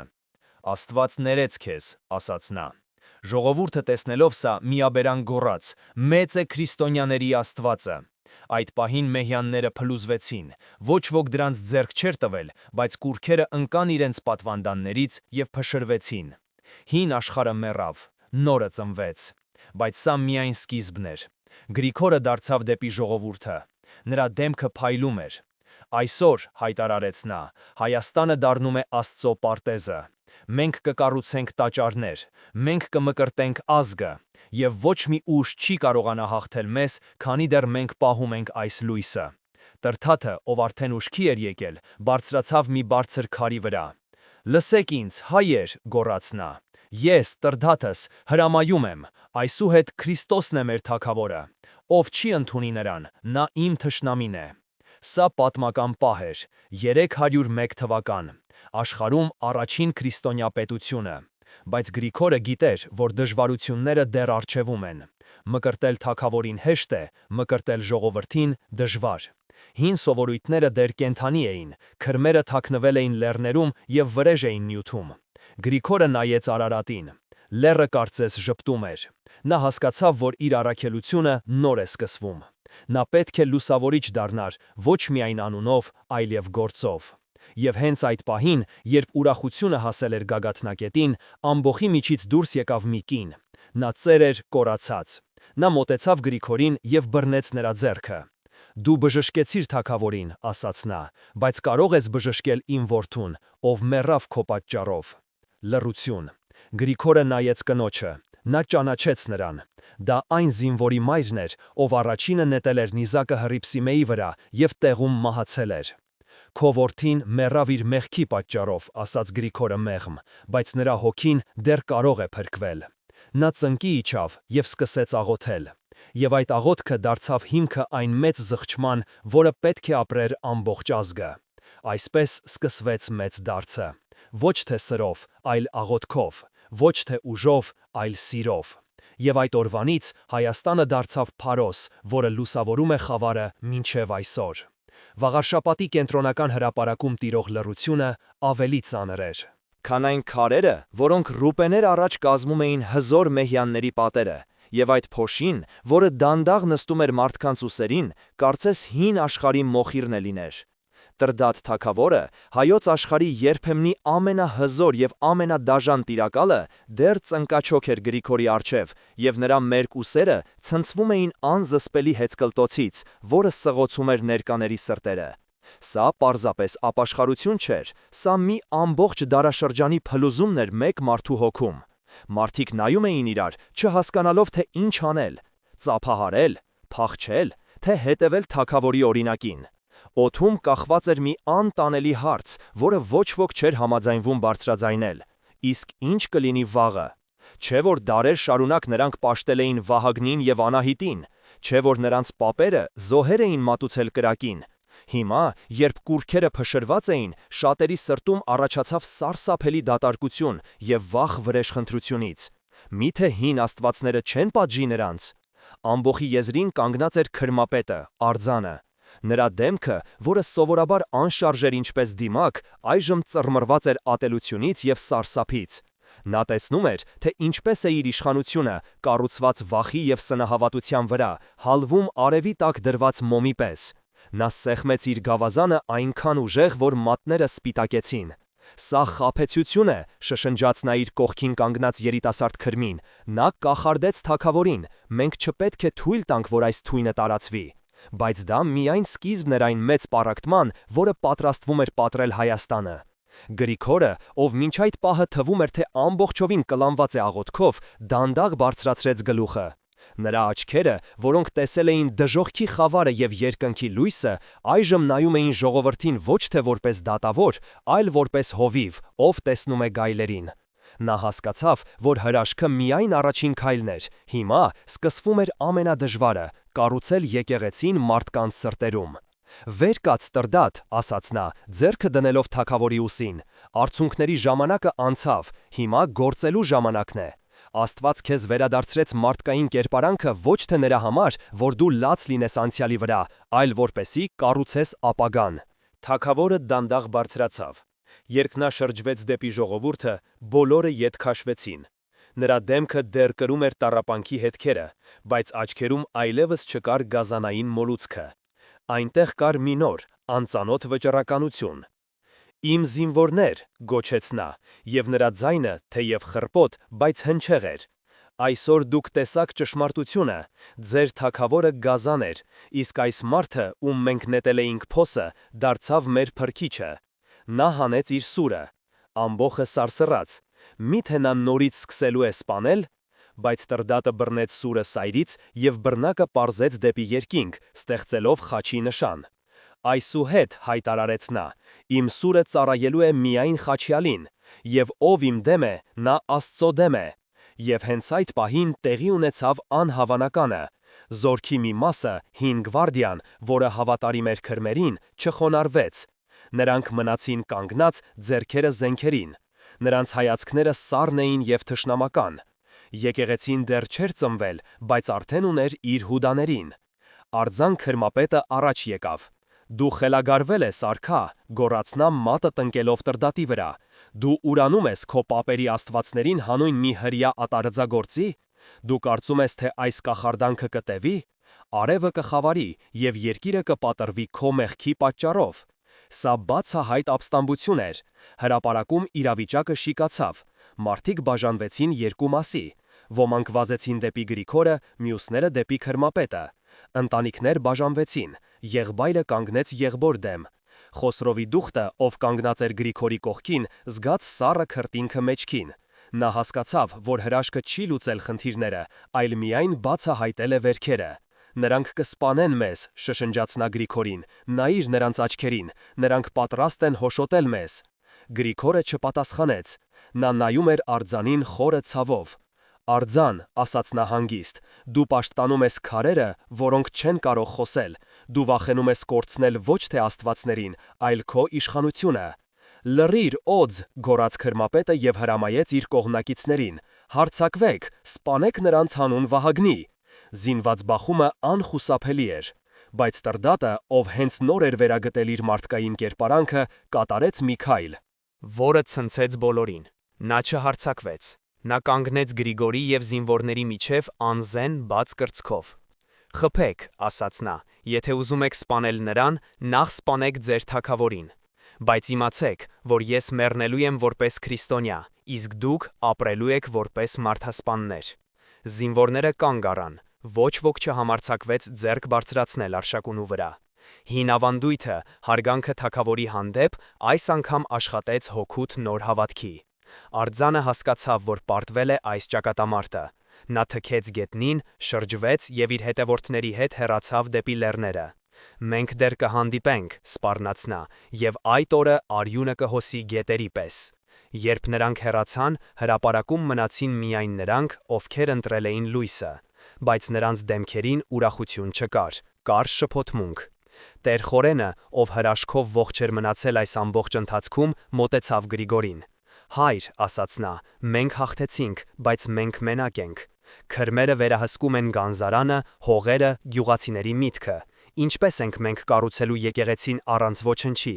Գրիգորը նայեց շուրջը, նա տեսավ ավերված մեհյանների քարերը։ «Մենք ունենք ամեն ինչ», պատասխանեց նա, «տեսնում ես այս քարերը, դրանք ծառայել են ստին, հիմա կծառայեն ճշմարտությանը։ Եվ սկսվեց մեծ վերափոխումը։ Հաջորդ օրերին վաղարշապատը նմանվեց մրջնանոցի, բայց սա սովորական շինարարություն չէր, սա հոգիների շինարարություն էր։ Գրիգորը չէր քնում, նա շրջում էր փողոցներով, քարոզում էր, մխիթարում էր։ Բայց ամենազարմանալին մարդկանց վերաբերմունքն էր։ Նրանք, ովքեր երեկ դեռ հայհոյում էին քրիստոնյաներին, այսօր գալիս էին գլխիկոր։ Նրանք բերում էին իրենց թաքցրած կուրքերը և ջարդում Գրիգորի ոտքերի մոտ։ Սա զանգվածային հիստերիա չէր, սա գիտակցված ընտրություն էր, ծնված վախից և հույսից։ Սակայն եկեղեցու ներսում ձևավորվում էին նոր խնդիրներ։ Հին քրիստոնյաները, նրանք, ովքեր տարիներ շարունակ թաքնվել էին նկուղներում, ինչպես Վահան և Թորոսը, սկսեցին դժգոհել։ Նրանք տեսնում էին, թե ինչպես են նախկին դահիճները դառնում եկեղեցու առաջնորդներ։ Ինչու, հարցրեց Վահանը մի երեկո, երբ նրանք հավաքվել էին ընթրիքի։ Ինչու է Տրդատը նստում պատվավոր տեղում։ Նա սպանեց Հռիփսիմեին, նրա ձեռքերը արյունոտ են։ Մենք պահեցինք հավատքը, իսկ նա ստացավ փառքը։ Գրիգորը լսեց նրան։ Նա գիտեր, որ սա ամենավտանգավոր թույնն է, հոգևոր հպարտությունը։ Վահան, ասաց նա խիստ, դու նախանձով ես անառակ որդուն։ Եկեղեցին սրբերի թանգարան չէ, այն հիվանդանոց է մեղավորների համար։ Եթե Տրդատը կարող է փրկվել, ուրեմն ոչ ոք կորած չէ։ Բայց լարվածությունը մնաց։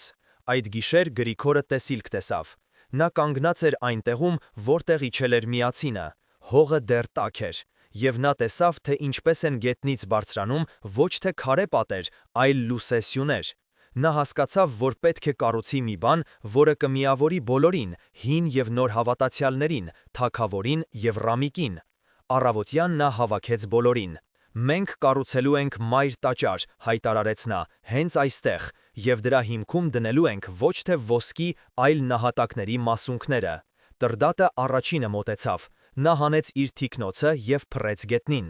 Ես ինքս կկրեմ քարերը, ասաց թագավորը։ Եվ իսկապես, ժողովուրդը ականատես եղավ մի տեսարանի, որը երբեք չի ջնջվի հիշողությունից։ Հայոց թագավորը մեջքին դրած հսկայական տուֆ քարեր բարձրանում էր լեռը։ Նրա կողքին քայլում էր Գրիգորը, նախկին դահիճը և նախկին զոհը կողք կողքի կառուցում էին Աստծո տունը։ Սա փոխեց ամեն ինչ։ Տեսնելով թագավորի խոնարհությունը, Վահանը և մյուս դժգոհները ամաչեցին։ Նրանք հասկացան, որ իսկական քրիստոնեությունը ոչ թե դատելն է, այլ ծառայելը։ Նրանք միացան շինարարությանը։ Համայնքը սկսեց բուժվել։ Բայց Գրիգորը գիտեր, որ սա միայն արտաքին կողմն է։ Նրան պետք էր կառուցել հոգևոր հիերարխիա։ Նա պետք է ձեռնադրեր քահանաներ։ Եվ ում ընտրեց նա։ Նա ընտրեց քրմերի որդիներին, այո, նրանց, ում հայրերը փախել էին լեռները։ Գրիգորը հավաքեց նրանց և ասաց. «Ձեր հայրերը ծառայել են կրակին, դուք կծառայեք լույսին։ Դուք գիտեք ծեսերը, դուք գիտեք կարգը, հիմա լցրեք այդ ձևը նոր բովանդակությամբ»։ Սա ռիսկային քայլ էր։ Շատերը քննադատեցին նրանք։ «Դուք գայլերին ես բերում փառախ», ասում էին նրանք։ Բայց Գրիգորը անդրդվելի էր։ Նա հասկանում էր հայ մարդու հոգեբանությունը։ Նա չէր ուզում ոչնչացնել մշակույթը։ Նա ուզում էր փոխակերպել այն։ Եվ այսպես, քաոսի և շփոթմունքի միջից դանդաղ, բայց հաստատուն քայլերով սկսեց ուրվագծվել հայ առաքելական եկեղեցու կառույցը։ Դա դեռ փխրուն էր, դեռ վտանգված, բայց այն արդեն կանգնած էր ամուր հիմքի վրա, Քրիստոսի հավատքի և ազգային միասնության վրա։ Սակայն հեռվում, Սեպուհ լեռան քարանձավներում, արձան քրմապետը զոհ էր մատուցում, ոչ թե կենդանու, այլ իր սեփական արյունը։ Նա երդվեց, որ չի հանգստանա, մինչև չտեսնի Գրիգորի գլուխը ցցի վրա։ Պատերազմը ավարտված չէր, այն պարզապես տեղափոխվել էր ստվերներ։ Եվ Գրիգորը, նայելով կիսակառույց տաճարի պատերին, զգում էր, որ առջևում սպասվում է մի նոր, ավելի դաժան փորձություն, որը կստուգի ոչ թե նրանց հավատքը, այլ նրանց հավատարմությունը։ «Պատրաստվեք», ասաց նա տեր խորենին։ «Մենք կառուցեցինք պատերը, հիմա պետք է պատրաստենք զինվորներին, որովհետև խավարը չի հանձնվում առանց կռվի»։ Եվ այդ երեկո, առաջին անգամ, վաղարշապատի երկնքում հնչեց զանգերի ղողանջը։ Դա դեռ իսկական զանգ չէր, այլ պղնձե տախտակների հարված, բայց այդ ձայնը ազդարարեց նոր դարաշրջանի սկիզբը։ Դարաշրջան, որտեղ խաչը դառնալու էր և Վահան, և Սուր։ Առավոտը բացվեց ոչ թե արևով, այլ զանգերի ղողանջով, որը հնչում էր ոչ թե ուրախության, այլ պատերազմի կոչի պես, եւ այդ ձայնը տարածվում էր վաղարշապատից մինչև Սեպուհ լեռան քարանձավները, որտեղ Արցան քրմապետը հավաքել էր իր վերջին հուսահատ զորքը։ Գրիգորը կանգնած էր կիսակառույց մայր տաճարի մոտ, հագին ոչ թե եպիսկոպոսական շքեղ զգեստներ, այլ հասարակ վանականի սքեմ, որը սակայն նրան ավելի շատ վեհություն էր տալիս, քան ցանկացած թագ։ Նա գիտեր, որ այսօրվա օրը որոշելու է ոչ միայն եկեղեցու, այլև ազգի ճակատագիրը։ Տրդատ, դիմեց նա թագավորին, ով կանգնած էր նրա կողքին, զրահավորված, բայց առանց սաղավարտի։ Այսօր մենք գնում ենք ոչ թե սպանելու, այլ ազատագրելու։ Մեր թշնամին մարդը չէ, այլ խավարը, որը բնակվել է նրա մեջ։ Տրդատը գլխով արեց, նրա ձեռքը ամուր սեղմել էր խաչով զարդարված սուրը։ Ես պատրաստ եմ, հայր։ Բայց արձանը մենակ չէ, նա հավաքել է լեռնականներին, նրանք վայրի են և չեն ճանաչում ոչ մի օրենք։ Մենք էլ մենակ չենք, պատասխանեց Գրիգորը, ցույց տալով իր հետևում կանգնած բազմությանը։ Այնտեղ էին ոչ միայն զինվորները, այնտեղ էին շինարարները մուրճերով, գյուղացիները մանգաղներով և նույնիսկ կանայք։ Սա ժողովրդական բանակ էր, որը պաշտպանում էր իր նոր գտած հավատքը։ Շարժվենք, հրամայեց Գրիգորը։ Երբ նրանք հասան Սեպուհ լեռան ստորոտին, տեսարանը սարսափելի էր։ Քրմերը դիրքավորվել էին բարձունքներում։ Նրանք վառել էին հսկայական խարույկներ, որոնց ծուխը սևացնում էր երկինքը։ Նրանք խփում էին թմբուկներին և գոռու անեծքներ, բայց ամենասարսափելին այն էր, որ նրանք կենդանի վահան էին սարքել։ Նրանք կապել էին իրենց երեխաներին առաջին գծում։ Տեսնում եք, գոռաց արձանը վերևից, եթե ուզում եք հասնել մեզ, պետք է անցնեք ձեր սեփական արյան վրայով։ Ուր է ձեր սիրառատ Աստվածը հիմա։ Տրդատը սառեց, նա չէր կարող հրամայել հարձակվել, դա կլիներ կոտորած։ Ինչ անենք, հարցրեց նա Գրիգորին, ձայնը դողալով։ Գրիգորը դուրս եկավ առաջ, նա չուներ վահան, նա չուներ զենք, նա ուներ միայն խաչը, փայտե, հասարակ խաչ, որը նա պահում էր գլխավերևում։ Արձան, ձայնեց նա, և նրա ձայնը տարօրինակ կերպով լռեցրեց թմբուկների ձայնը։ Դու թաքնվում ես անմեղների հետևում, որովհետև վախենում ես ճշմարտությունից, բայց ես գալիս եմ քեզ մոտ մենակ։ Եթե քո աստվածները զորեղ են, թող զարկեն ինձ։ Եվ նա սկսեց բարձրանալ, մենակ, լեռան լանջն ի վեր, քարերը սուր էին, ճանապարհը զառիթափ։ Նա քայլում էր ուղիղ դեպի խարույկները։ Արձանը շփոթվեց։ Նա սպասում էր զորքի, ոչ թե մեկ ծերունու։ Նետահարեք նրան, գոռաց նա։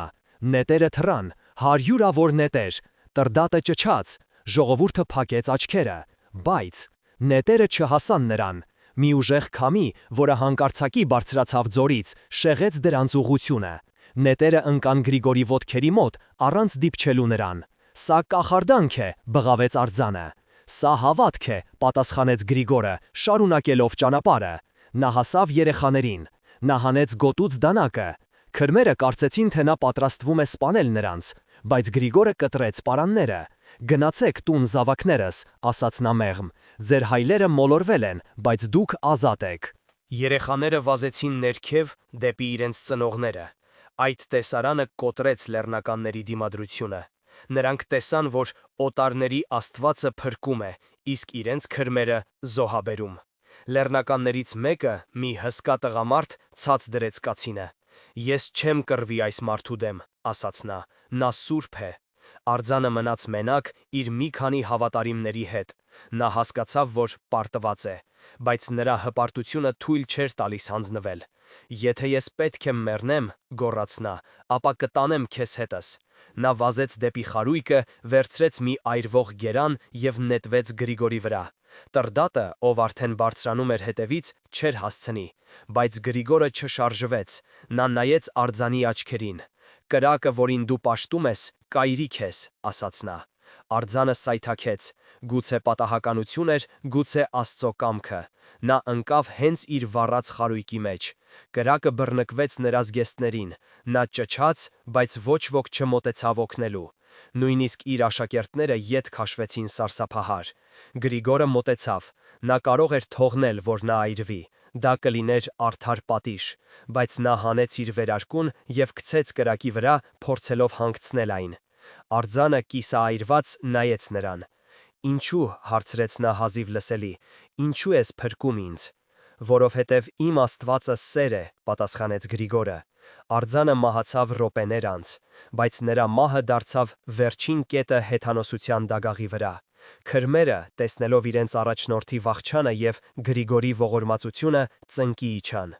Մկրտիր մեզ, խնդրեցին նրանք, մենք ուզում ենք ծառայել քո Աստծուն։ Գրիգորը նայեց նրանց, նա տեսավ ոչ թե թշնամիների, այլ մոլորյալների։ Իջեք Արածանի գետեր, ասաց նա, այնտեղ ջուրը կլվա ձեր մեղքերը։ Այդ օրը Արածանիի ջրերը կարմրեցին ոչ թե արյունից, այլ մայրամուտի շողերից։ Հազարավոր մարդիկ մտան գետը։ Տրդատը, թագավորը, կանգնած էր ջրի մեջ Գրիգորի կողքին և օգնում էր մկրտել իր նախկին թշնամիներին։ Բայց սա դեռ վերջը չէր։ Երբ նրանք վերադարձան վաղարշապատ, Գրիգորը կանգնեց կիսակառույց տաճարի մեջտեղում։ Նա հոգնած էր, բայց երջանիկ։ Հանկարծ նրա մոտ եկավ Վահանը։ «Հայր», ասաց նա, «մենք հաղթեցինք արտաքին թշնամուն, բայց ինչ անենք ներքինի հետ»։ Ինչ նկատի ունես, հարցրեց Գրիգորը։ Նայիր, Վահանը ցույց տվեց մի խումբ նախարարների, ովքեր կանգնած էին մի կողմ և ինչ-որ բան էին քննարկում։ Նրանք ընդունեցին խաչը, բայց չեն ընդունում կարգը։ Նրանք ասում են, որ եկեղեցին պետք է ենթարկվի իշխաններին։ Նրանք ուզում են դարձնել եկեղեցին իրենց ծառան։ Գրիգորը հասկացավ, որ ճակատամարտը նոր է սկսվում։ Հոգևոր իշխանության և աշխարհիկ իշխանության բախումը անխուսափելի էր։ Նա բարձրացավ խորան։ «Լսեք ինձ, իշխաններ», ձայնեց նա, «դուք կարծում եք, որ եկեղեցին քարե շենք է, որը կարելի է գրավել։ Եկեղեցին Քրիստոսի մարմինն է, և ով փորձի մասնատել այն, նա կմասնատի ինքն իրեն»։ Նախարարներից մեկը, Բակուրը, ով հայտնի էր իր հարստությամբ և դաժանությամբ, քայլեց առաջ։ «Գրիգոր», ասաց նա հեգնանքով, «դու լավ քարոզիչ ես, բայց վատ քաղաքագետ։ Հայաստանը կանգնած է մեր սրերի վրա, ոչ թե քո աղոթքների։ Մենք տալիս ենք ոսկին, մենք տալիս ենք հողը, և մենք կորոշենք, թե ով է լինելու եպիսկոպոս»։ Սա բացահայտ մարտահրավեր էր։ Գրիգորը նայեց նրան։ «Դու տալիս ես ոսկի», հարցրեց նա, «իսկ Աստված տվեց իր որդուն, ո՞րն է ավելի թանկ»։ Նա վերցրեց գավազանը և խփեց գետնին։ Այսուհետ հայտարարեց նա. «Հայոց եկեղեցին անկախ է, նա չի ծառայելու ոչ Պարսկաստանին, ոչ Հռոմին և ոչ էլ հայ իշխանների քմահաճույքներին, նա ծառայելու է միայն Աստծուն և ժողովրդին, և եթե դուք դեմ եք դրան, ապա դուք դեմ եք Հայաստանին»։ Բակուրը զայրացավ, նա ձեռքը տարավ դեպի սուրը, բայց այս անգամ ժողովուրդը, հասարակ մարդիկ, գյուղացիները, արհեստավորները կանգնեցին Գրիգորի և իշխանի միջև։ Նրանք կազմեցին կենդանի պատ։ «Ձեռք չտաս նրան», գոռաց մի ծերկին, «նա մեր հայրն է»։ Բակուրը տեսավ ժողովրդի աչքերը։ Նա հասկացավ, որ եթե հիմա հարվածի, նրանք կպատառոտեն իրեն։ Իշխանությունը փոխվել էր, ուժը այլևս սրի մեջ չէր, այլ հավատքի։ Նա ետ քաշվեց։ «Դուք դեռ կզղջաք», սպառնաց նա, և հեռացավ։ Գրիգորը շուռ եկավ դեպի ժողովուրդը, նա արտասվում էր։ «Զավակներս», ասաց նա, «այսօր դուք հիմնեցիք եկեղեցին, ոչ թե ես, այլ դուք, ձեր սերը ավելի ամուր է, քան տուֆը»։ Եվ այդ պահին նա հասկացավ, որ իր առաքելությունը կատարված է։ Նա տնկել էր ծառը և այն արմատներ էր գցել։ Հիմա մնում էր միայն ջրել այն արցունքներով և, եթե պետք լինի, արյամբ։ Բայց նա չգիտեր, որ ամենամեծ զոհողությունը դեռ առջևում է։ Զոհողություն, որը պահանջելու էր ոչ թե նրա կյանքը, այլ նրա մենակությունը։ Երեկոյան, երբ բոլորը ցրվեցին, Տրդատը մոտեցավ նրան։ «Գրիգոր», ասաց թագավորը, «ես ուզում եմ, որ դու մնաս այստեղ, պալատում, դու կլինես իմ աջ ձեռքը»։ Գրիգորը ժպտաց տխուր։ «Ոչ, արքա», պատասխանեց նա, «իմ տեղը պալատում չէ, իմ տեղը անապատում է։ Ես կատարեցի իմ գործը, հիմա ես պետք է գնամ աղոթելու, որպեսզի Աստված պահի այն, ինչ մենք կառուցեցինք»։ «Դու լքում ես մեզ», զարմացավ Տրդատը։ «Ես երբեք չեմ լքի ձեզ», ասաց Գրիգորը, «ես միշտ կլինեմ ձեր կողքին, ոգով։ Բայց աշխարհիկ փառքը վտանգավոր է հոգու համար։ Ես գնում եմ Սեպուհ լեռը, այնտեղ, որտեղ մահացավ արձանը, որպեսզի այնտեղից հսկեմ Հայաստանը»։ Եվ նա գնաց, մենակ, ինչպես եկել էր։ Բայց նրա հետևից մնաց մի լույս, որը երբեք չմարեց։ Լույս, որը դարձավ հայ ժողովրդի ճակատագիրը։ Սեպուհ լեռան քարանձավներում քամին սուլում էր ոչ թե սովորական ձայնով, այլ կարծես հազարավոր անհանգիստ հոգիներ էին ողբում, և այդ ձայների միջից լսվում էր միայն մեկ մարդու շնչառություն՝ Գրիգորի, ով ծնկաչոք աղոթում էր սառը քարի վրա։ Բայց այս գիշեր աղոթքը ընդհատվեց։ Դրսում, լեռան ստորոտում հավաքվել էր ոչ թե ժողովուրդը, այլ իշխանական զորքը, գլխավորությամբ այն նույն նախարարների, ովքեր երդվել էին հավատարմություն խաչին, բայց սրտերում պահել էին թույնը։ Նրանք եկել էին վերջնական հաշվեհարդարի։ Բաքուր իշխանը, ում հպարտությունը վիրավորվել էր Վաղարշապատի հրապարակում, կանգնած էր առջևում։ «Դուրս արի, ճգնավոր», գոռաց նա, եւ նրա ձայնը արձագանքեց ձորերում։ «Մենք եկել ենք վերցնելու այն, ինչը մեզ է պատկանում։ Եկեղեցին չի կարող լինել անկախ, այն պետք է ծառայի պետությանը, իսկ պետությունը մենք ենք»։ Գրիգորը դուրս եկավ։ Նա ծերացել էր, նրա մազերը ճերմակել էին ձյան պես, իսկ դեմքը կրում էր անապատի դրոշմը։ Բայց այդ աչքերը դեռ վառվում էին նույն անմար կրակով, որը 15 տարի լուսավորել էր խոր վիրապի խավարը։ Նա նայեց ներքև զինված հարյուրյակին։ Եվ ժպտաց. «Դուք եկել եք սիրերով», հարցրեց նա մեղմ։ «Իմ դեմ ով ունի միայն փայտե գավազան»։ «Մենք եկել ենք վերջ դնելու քո իշխանությանը», պատասխանեց Բաքուրը։ «Դու բաժանեցիր ժողովրդին, դու սովորեցրիր Ռամիկին չենթարկվել տիրոջը, դու վտանգավոր ես, իրավիճակը հասավ իր գագաթնակետին։ Սա պարզապես մարդու և մարդու բախում չէր, սա երկու աշխարհայացքների բախում էր։ Մի կողմից հին աշխարհը, որտեղ ուժը իրավունք էր, մյուս կողմից նոր աշխարհը, որտեղ սերը օրենք էր։ Եթե Գրիգորը հիմա ընկրկեր, հայ եկեղեցին կդառնար պարզապես քաղաքական գործիք։ Եթե նա մեռներ, նրա արյունը կդառնար նոր պատերազմի սկիզբ։ «Ես չունեմ իշխանություն», ասաց Գրիգորը, «իմ իշխանությունը ծառայությունն է։ Եթե դուք ուզում եք իմ կյանքը, վերցրեք, այն վաղուց իմը չէ»։ Նա իջավ ներքև։ Զինվորները լարեցին աղեղները, Բաքուրը հանեց սուրը, ամեն ինչ պատրաստ էր սպանդի համար։ Գրիգորը քայլում էր դեպի մահը նույն հանգստությամբ, ինչպես քայլել էր դեպի Տրդատի գազանային երախը։ Բայց հանկարծ, լեռան մյուս կողմից լսվեց ձիերի դոփյուն։ Ոչ թե մեկ, ոչ թե երկու, այլ հազարավոր։ Փոշու ամպը ծածկեց արևը։ Դա Տրդատ թագավորն էր։ Նա իմացել էր դավադրության մասին։ Նա եկել էր իր զորքով, ոչ թե կռվելու, այլ պաշտպանելու իր հոգևոր հորը։ Երկու բանակները կանգնեցին դեմ դիմաց։ Մի կողմից ապստամբ նախարարները, մյուս կողմից թագավորական գունդը։ Եղբայրասպան պատերազմը թվում էր անխուսափելի։ Հայը հայի դեմ, քրիստոնյան քրիստոնյայի դեմ։ Տրդատը իջավ ձիուց։ Նա մոտեցավ Բաքուրին։ «Դիր սուրդ», ասաց թագավորը։ «Եթե դու հարվածես նրան, դու կհարվածես Հայաստանի սրտին»։ «Նա թուլացնում է մեզ», գոռաց Բաքուրը։ «Նա քարոզում է խոնարհություն, երբ մեզ պետք է ուժ։ Պարսիկները սպասում են սահմանին։ Եթե մենք դառնանք գառներ, նրանք մեզ կուտեն։ Ահա այն մեծագույն սուտը, որը միշտ փորձել է քանդել եկեղեցին»։ Գրիգորը կանգնեց երկուսի մեջտեղում։ «Ոչ, Բաքուր», ասաց նա, «խոնարհությունը թուլություն չէ, խաչը փայտ չէ, այն զենք է։ Երբ մենք միասին ենք Աստծո հետ, ոչ մի պարսիկ չի կարող հաղթել մեզ, բայց եթե մենք ուտենք իրար, մեզ պետք չեն թշնամիներ»։ Եվ նա արեց մի բան, որը ցնցեց բոլորին։ Նա ծնկի իջավ Բաքուրի առջև։ Հայոց հայրապետը ապստամբ իշխանի առջև։ «Եթե քեզ պետք է զոհ», ասաց նա, «ահա ես, բայց խնայիր զինվորներին, մի թափիր հայի արյուն»։ Լռություն։ Բաքուրի ձեռքը դողաց։ Նա նայեց ծերունուն, ով պատրաստ էր մեռնել խաղաղության համար։ Նա նայեց իր զինվորներին, ովքեր իջեցրել էին զենքերը։ Նա նայեց Տրդատին, ով լուր սպասում էր։ Սուրը ընկավ նրա ձեռքից։ Զնգոցը լսվեց որպես հաղթանակի ղողանջ։ Բաքուրը ընկավ ծնկների վրա և գրկեց Գրիգորի ոտքերը։ «Ներիր ինձ, հայր», հեծկլտաց նա, «ես կույր էի»։ Հակամարտությունը լուծվեց ոչ թե արյամբ, այլ սիրով։ Տրդատը մոտեցավ և բարձրացրեց երկուսին էլ։ «Այսօր», ասաց թագավորը, «մենք հաղթեցինք ամենամեծ թշնամուն, մեր ներսի բաժանմանը»։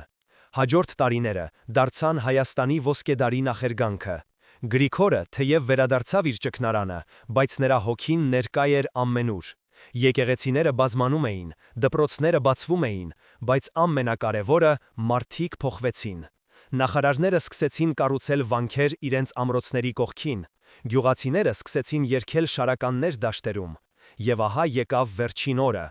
Գրիգորը զգաց, որ իր ժամանակը սպառվել է։ Նա կանչեց իր թոռանը, Գրիգորիսին, և ասաց. Տեսնում ես այն լույսը, որը իջնում է Արարատից։ Դա մեր ապագան է։ Բայց հիշիր որդիս, այդ լույսը վառ պահելու համար պետք է յուղ, եւ այդ յուղը մեր սերն է միմյանց հանդեպ։ Նա մահացավ մենակության մեջ, ինչպես ապրել էր։ Նրա մարմինը գտան հովիվները, նրանք չգիտեին, թե ով է նա։ Նրանք պարզապես թաղեցին նրան որպես մի անծանոթ ծերունու։ Եվ դա էր նրա վերջին դասը, մեծությունը պարզության մեջ է։ Երբ լուրը հասավ վաղարշաբաթ, ամբողջ ազգը սկաց, բայց դա հուսահատության սուգ չէր, դա երախտագիտության արցունքներ էին։ Տրդատ թագավորը, ով արդեն ծերացել էր, կանգնեց մայր տաճարի խորանում։ Նա գնաց, ասաց նա ժողովրդին, բայց նա թողեց մեզ մի բան, որը անմահ է։ Նա թողեց մեզ եկեղեցին։ Եվ քանի դեռ կանգուն է այս տաճարը, կանգուն կլինի Հայաստանը։ Եվ այսօր նայեք ձեր շուրջը։ Անցել են դարեր, կայսրություններ են կործանվել, թագավորներ են գնացել ու եկել, բայց Էջմրացինը կանգուն է, խոր վիրապը կանգուն է, եւ ամեն կիրակի, երբ հնչում է պատարագը, Մենք լսում ենք Գրիգորի ձայնը, մենք տեսնում ենք Հռիփսիմեի ժպիտը, մենք զգում ենք Գայանեի ուժը։ Նրանք չեն մահացել, նրանք ապրում են մեր մեջ։ Յուրաքանչյուր հայ, ով խաչակնքում է, Գրիգորի ժառանգն է։ Յուրաքանչյուր զինվոր, ով պաշտպանում է սահմանը, Վարդանի զինակիցն է։ Սիրելի հայրենակիցներ, այս պատմությունը ավարտվեց, բայց իրական պատմությունը շարունակվում է ձեր կյանքում։ Դուք ինչ կանեիք, եթե կանգնած լինեիք Բակուրի տեղում։ Կկարողանայիք իջեցնել սուրը, կկարողանայիք ներել, ինչպես Գրիգորը։ Գրեք մեկնաբանություններում, կիսվեք ձեր մտքերով։ Միգուցե ձեր խոսքը դառնա այն փոքրիկ լույսը, որը կվառի մեկ ուրիշի հավատքը։ Եվ հիշեք, մենք փոքր ազգ ենք, բայց մեր հավատքը մեծ է։ Եվ քանի դեռ մենք միասին ենք խաչի շուրջ, մենք անպարտելի ենք։ Փառք Աստծո, որ տվեց մեզ այսպիսի հայրեր։ Փառք Հայաստանին, որ ծնեց այսպիսի զավակներ։ Եվ փառք ձեզ, որ լսեցիք այս պատմությունը մինչև վերջ։ Թող Աստված օրհնի մեր եկեղեցին եւ մեր ազգը։ Հավիտյանս հավիտենից, ամեն։